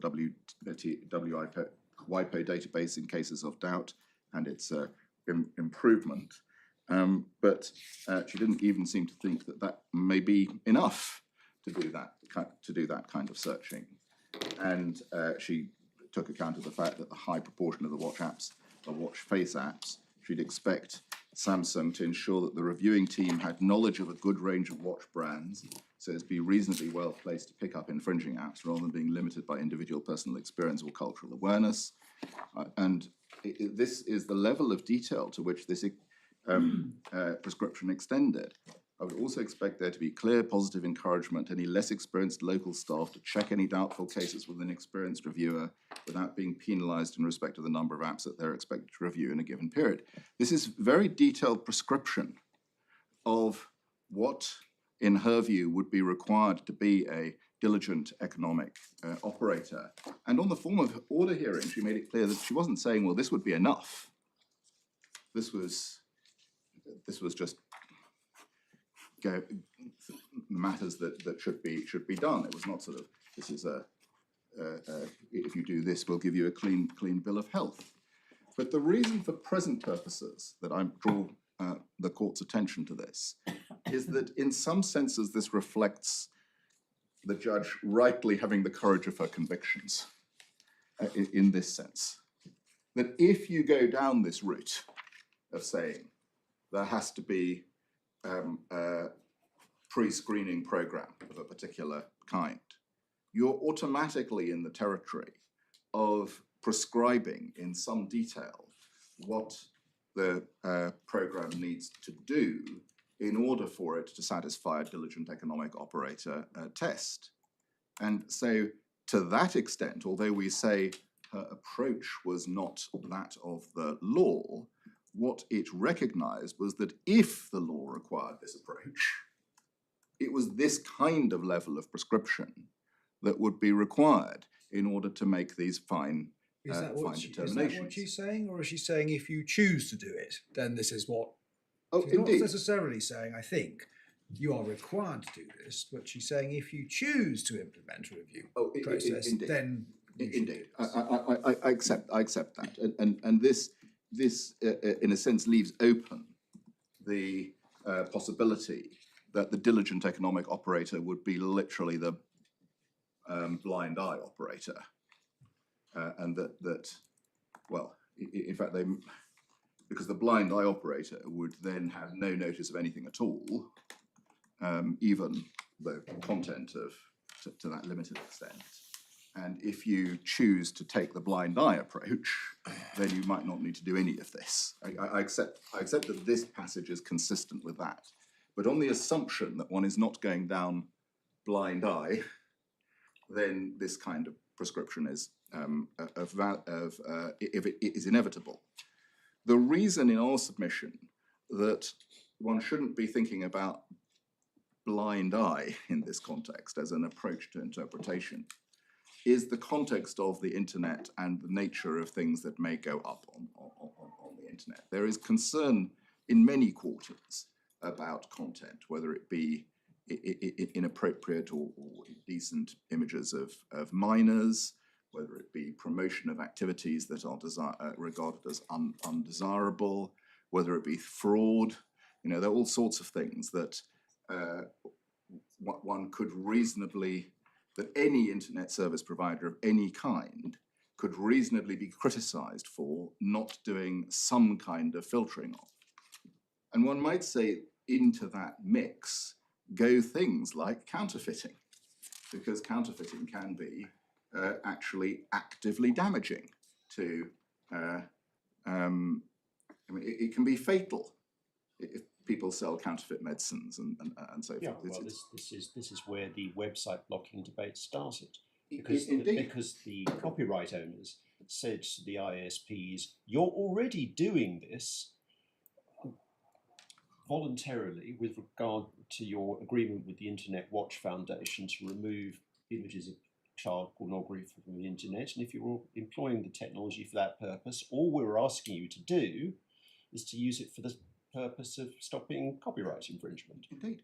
And now this matter having been raised by Swatch, there's a register and so forth, as my Lord has seen. To that extent, at least, there is cooperation.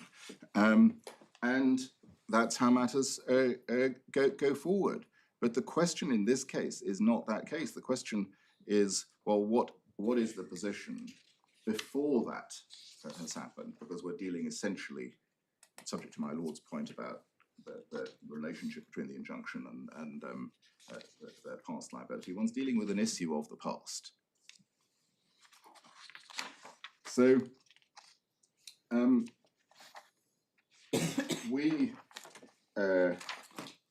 respectfully submit that that is a way of highlighting some of the key points in our argument. We have put into the supplementary bundle, and I don't want to dwell on this too much, some of the material showing the way in which these kinds of analyses may take place, not for the purposes of obviously interpreting the legislation, but just so that your Lordships and my Lady are aware of the... Clear as to what you are trying to do here, because you say you're not trying to interpret the legislation, but are you trying to go behind the judge's findings? No, I'm not trying to go behind the judge's findings here. What on the last point, my point was those were not findings, those were prescriptions as to what ought to have been done in order to satisfy the relevant test. And we say part of her evaluation of what was required of a diligent economic operator. Indeed. And obviously we challenge that, Yeah. And say that's not what was required, and we challenge that root and branch. But what we do say is that what this highlights is that if you go down that route, you get into that kind of territory. Yeah. And just to show your Lordship where the material is, should you want to look at it in relation to that, we put into the bundles the content review guide in supplementary bundle S1, which shows the kind of content that was reviewed. And you will see, and I don't want to go to it in great detail because of the time, but you will see the kind of things that were where content was looked at, and towards the end, the IP issues that were particularly highlighted that I referred to earlier. It's not the case, as is said, that we're primarily concerned with our own brands. There's reference to lots of brands of others, but obviously misuse of the Samsung brand was one issue that was a concern as well.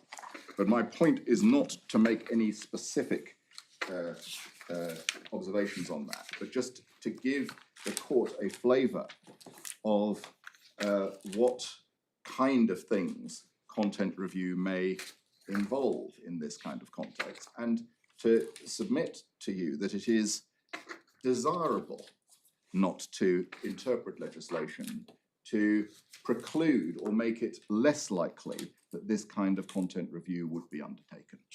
I mean, this is, since we're invited to have regard to this document, this is a slightly random question, but when we look at page 72, one of the things that reviewers are told to look out for is, quote, usage of well-known copyrighted brands, unquote. Do I understand the word copyrighted to mean trademarked?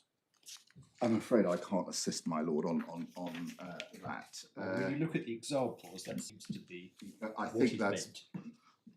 my lord, in common parlance, sometimes people refer to brands being copyrighted. I don't think this is intended to be a document scrutinised by this division as to appropriate terminology of trademark law. What it is saying is, in particular, look out for these, possibly because those might be particularly prevalent in apps that people may want to put on the site for obvious reasons. Things like the Nike brand, Olympic rings. Those are sorts of things that you could imagine people want to have content that might be there. But my Lord Justice Arnold, I wasn't particularly inviting your attention to those, although they're worth looking at those as well. It's more if you look, for example, at the material relating to indecent content between pages 53 and 62, and gaming and gambling and so forth, that you get a flavour of that. There are also some things, for example, about some countries not permitting things like dating websites, or not permitting alcohol, tobacco, or drugs. And so that is addressed towards the end of that document. But without going into detail or saying that this is a definitive list of all of the things that one might reasonably search for, what it gives you is a flavour of how this kind of law would operate in a realistic context. And if undertaking this kind of searching is then rules someone out of taking advantage of the legislation, we say that would be undesirable. So I can just then also draw attention, just while you're in that document, to the next tab, which is tab 4, which was a report that was looked at trial, just to make one earlier point good, which was by Mintz, who were asked to go and investigate some more watch faces. The point that I was making about, for example, the designs issue, if you look at page 100, supplementary 100, there's a reference to a design that was not in issue. Well, there's no suggestion of any infringement of registered trademarks, but this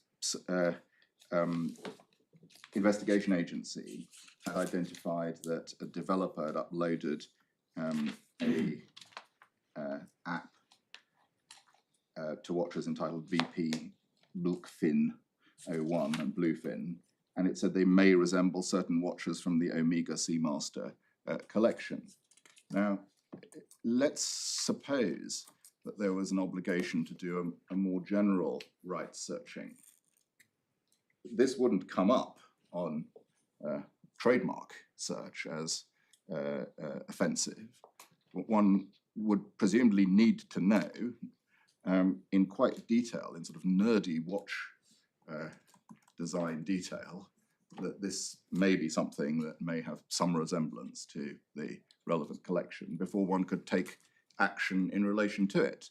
Unless one, however, if in contrast, the rights owner, having come across this, said, well, actually, we own the copyright in this design, and our copyright is would prevent this design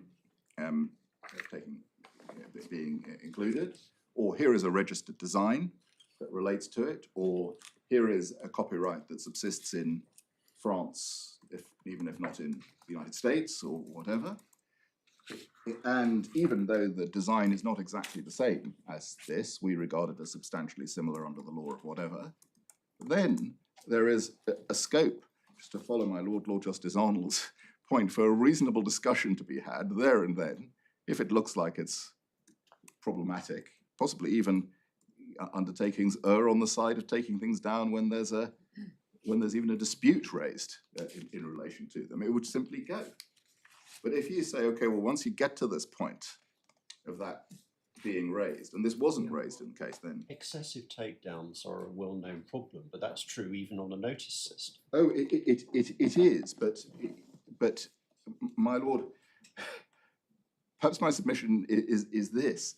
There's no basis for interpreting the legislation to make that worse, particularly in circumstances where... Well, but the point of the question is it goes to the other side of the coin, which is you don't want to over-incentivize rights owners to send out mass indiscriminate notices. Yes, you're right. I'm sorry, I'd misunderstood. You're just substituting one problem for another. I'd misunderstood where my Lord was coming from. I completely agree on that. On the other hand, what that in a sense highlights the problem from the perspective of the online service provider, because the online service provider who is getting all these things in from third parties is, what are they to do? That's draft what their you own... need is a modus vivendi, because it's no use to platforms to be showered with thousands of notices every day, because that causes them even more of a headache. My Lord, I completely agree, and I don't think there is evidence that we have been showered in this case. What has happened is that there have been a small number. They have been addressed as they arise by Samsung in an appropriate way. If there was more cooperation, that would doubtless be desirable overall. But the legal submission is that the context in which this legislation operates should not be interpreted in such a way to make, either to encourage over assertion. It goes to your system, your proposition, which is at the bedrock of your submissions, that the right answer is notice and takedown. And what I'm pointing out is that notice and takedown has its own problems, not least the fact that if you simply say that the only remedy for rights owners is notice and takedown, then that may incentivize behaviour that you don't want to incentivize. I see where my Lord is headed. I'm sorry, I haven't fully grasped the gravamen of that. Yes, my Lord is right. First of all, it is not the case that the only remedy is notice and takedown. We do not say that. We say that someone should be regarded as a diligent economic operator if they have operated a notice and takedown. If they don't stay down, and it's right that they stay, and it is in fact right that they stay down, then the relevant site will be subject to an injunction, at least in relation to those particular products. And if there is the right form of notice and awareness beforehand, the intermediary may be liable to damages. But the fact that that notices may be abused by rights owners who simply flood websites with unjustified assertions is not a reason to say that that isn't a remedy, any more than it's a reason to abandon the patents court, because there are lots of unjustified claims of infringement of intellectual property rights. That happens. In fact, in this case, that has not been the situation of a flood.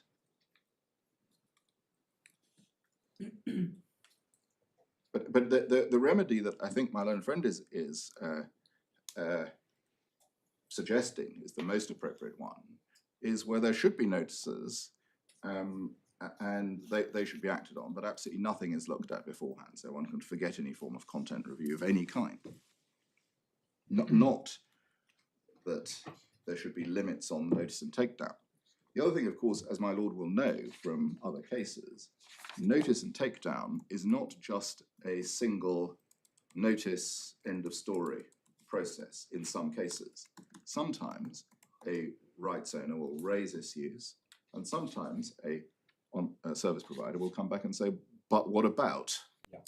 And the thing will, or there's a much more subtle approach which says, okay, we'll take it down until we've resolved this matter, just in a normal kind of business-like way. Yeah, the platform asks for a response from the supplier. Platform will ask for a response. If it's a slam dunk, it'll go. No problem about that. But there may be all sorts of reasonable and legitimate arguments.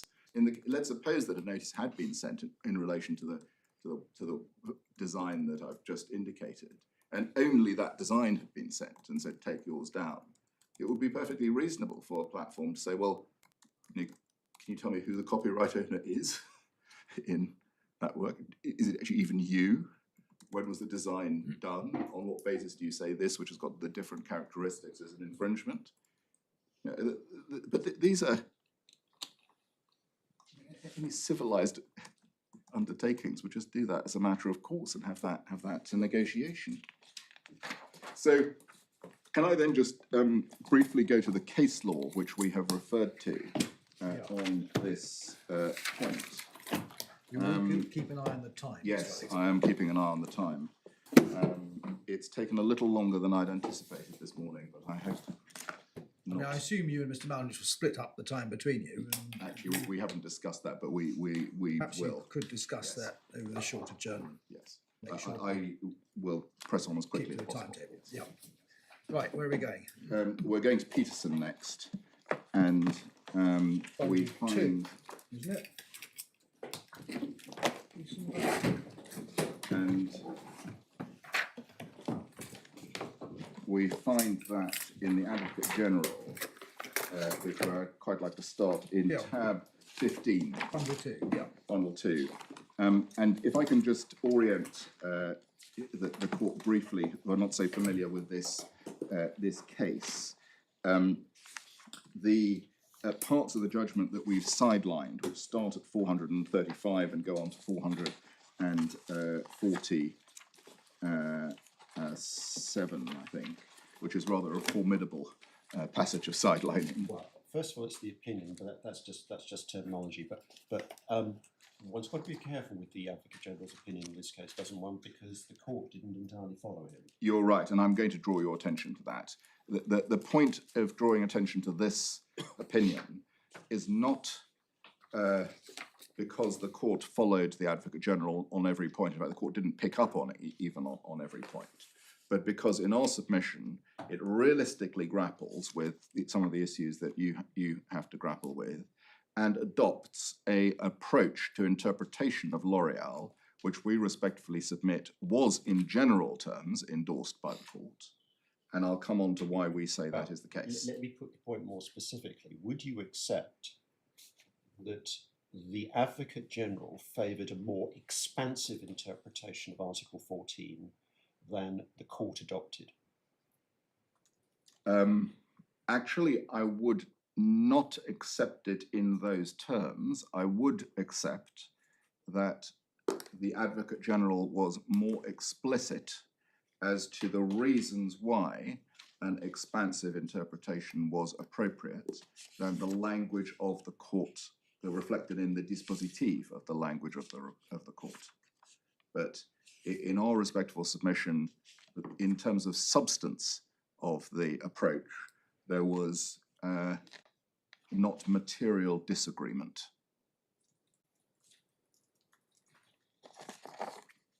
So coming back to the opinion, paragraphs 132 to 168 deal with the respondent's notice point on Article 14. And it's actually convenient just to draw your attention while we're on the case, to save time a little bit later, to the key points on that, rather than going through each paragraph one by one. First point, which is in AG 138, is that the defence applies to all forms of liability, both primary and secondary. The other point that I took was from 137, where he says that the second question was conditional on a negative answer to the first, Yes. but he goes on to say, and I'm not sure that the court agreed with this, he goes on to, this is where I asked my question about use, Yes. because he does seem to suggest that even if you had used, you might still be within Article 14. Yes. The second,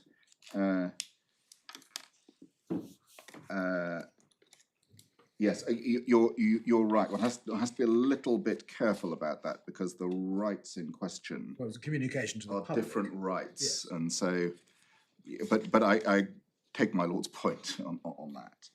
Second point in 139. While Article 14 is inapplicable, where the provider communicates to its public in its own content, provision may on the other hand be applicable where in this case the content communicated was provided by users of the service. So I think that is picking up on my lord's point, and it is, I guess, your lordship may say for question as to whether that point was disagreed with in any way by the court. We would respectfully suggest no. The third point is one that requires reading of the opinion in as a whole, but in context, which is that the provision requires that the provider's service. Sorry, I'll give you the reference. It's AG 145. The provision requires that provider service consists of the storage of information provided by a recipient, does not require the storage as the sole object or even the main object. The condition is, on the contrary, worded very, very broadly, and that reflects the broad technical application to storage of information and why it is applicable at all to a store. The next point is in AG 149 on the next page, which is, in our respectful submission, a correct approach to interpretation of L'Oreal and eBay. The next point to draw your attention to is in AG 152, where there is discussion of the active and passive issue, where the Advocate General says that the active role relates to the actual content. Understand the court's case law to mean that the provider plays an active role of such a kind, where it does not simply engage in the processing of that information, which is neutral vis-a-vis its content, but where by the nature of its activity it's deemed to acquire intellectual control. That's if the provider selects the stored information, if it's actively involved in the content of that information in some other way, or it presents that information to the public in such a way that it appears to be its own. In those circumstances, the provider goes outside the role of an intermediary for information provided by users of its service. And that is, of course, right, but that has to be seen in the context of what the Advocate General goes on to say in relation to the paradox that is identified at 100 and AG 166. But before we get to that, three other points. One in AG 158. And we say all of these are correct approaches of interpretation and sensible approaches of interpretation of L'Oreal and Google. Immaterial that a provider structures how the information provided by the users of the service is presented in order to facilitate its use and thus optimize access to that information. argument put forward reflects a misunderstanding of the judgment in L'Oreal, and by providing such assistance, and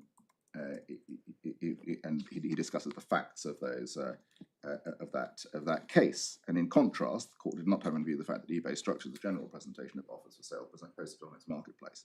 The fact that the provider controls the conditions of the presentation of the information which it stores at the request of users cannot demonstrate that it controls the content of that information.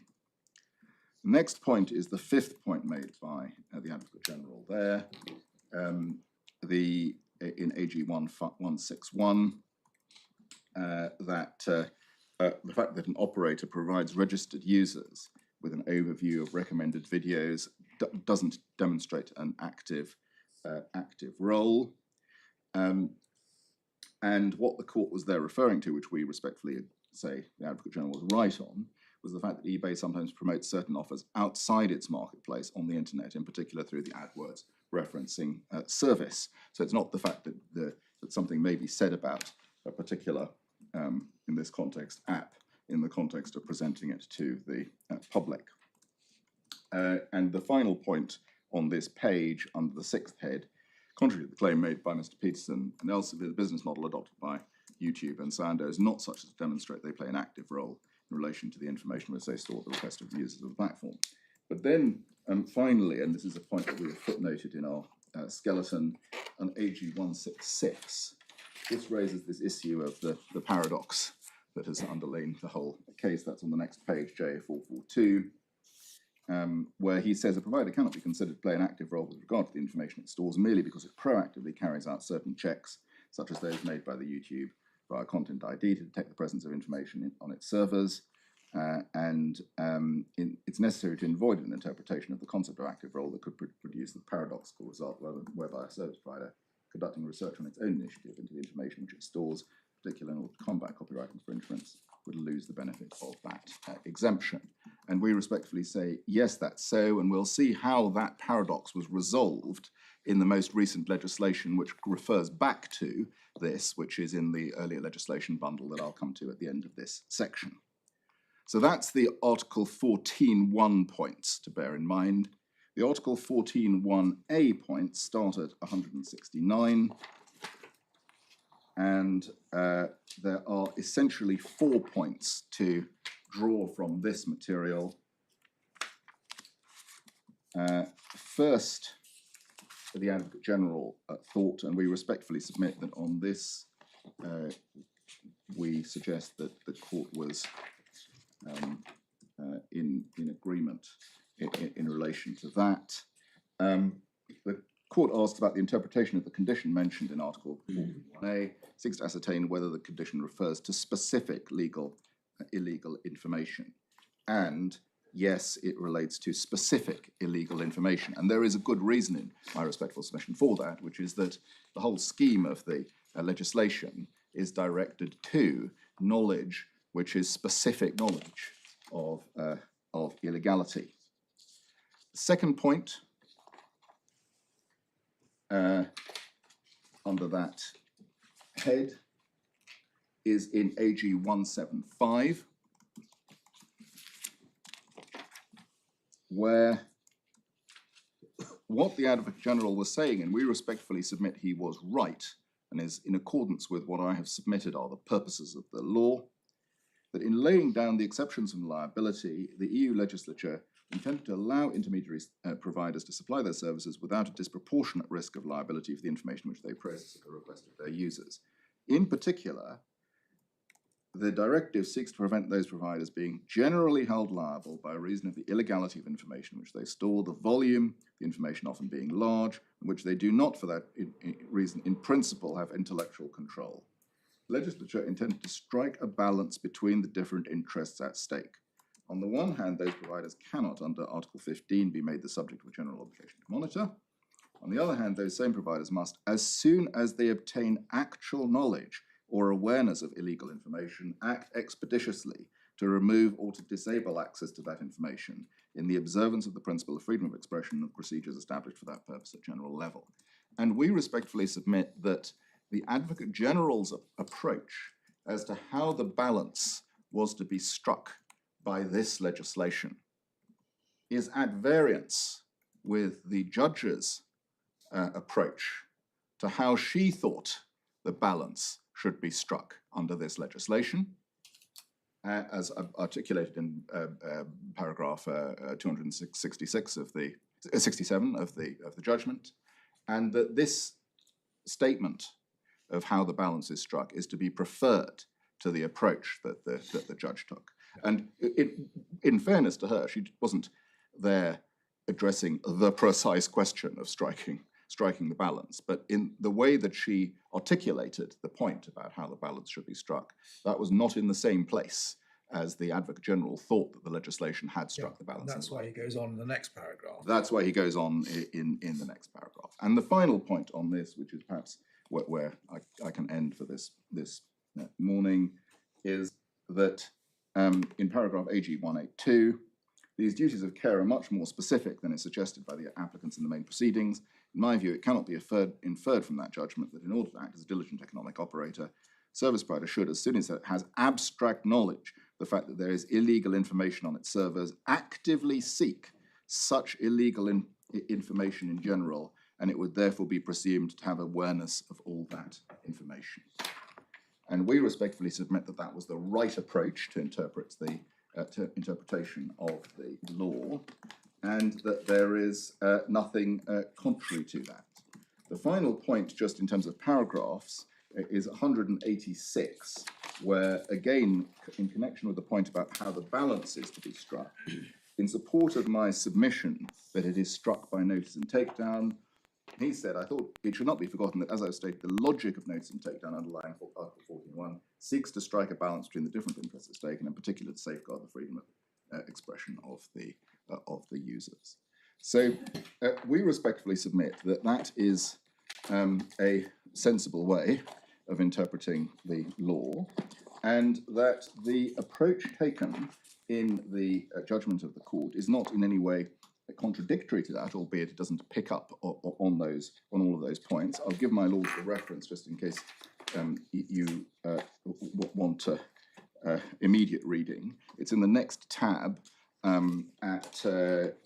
just before you leave the Advocate General, I wonder whether you make anything of AG 190. Yes, in fact, it was with the question of what is apparent. Yes, you're right. In fact, I've got a note to mention that in a different context. But no, yes, absolutely. Only where the provider concerned has been given a notification providing it with evidence that would allow a diligent economic operator in its situation to establish that character without difficulty and without conducting a detailed legal and factual examination. That's precisely the point that I was making to my lord. If it's, you can say, right, that's off. As a result of information that you have, not information that you might acquire, then you're in different territory. And we respectfully submit that he goes on to say, rightly, that where the application of an exception is not automatically precluded, the notification must contain reasonable explanations why it should be. In my view, only this interpretation will avert the risk of intermediate providers becoming judges of online legality and a risk of over-removal mentioned in the preceding points. So all of the points that I've been making to my lords as a matter of principle, a matter of logic and purpose, are reflected here. And there is, in our respectful submission, nothing in the court's judgment that says that those points are wrong, even if the court has not expressly dealt with all of those points. Well, let's see at 2 o'clock the extent to which the court agrees with the Advocate General. My lord.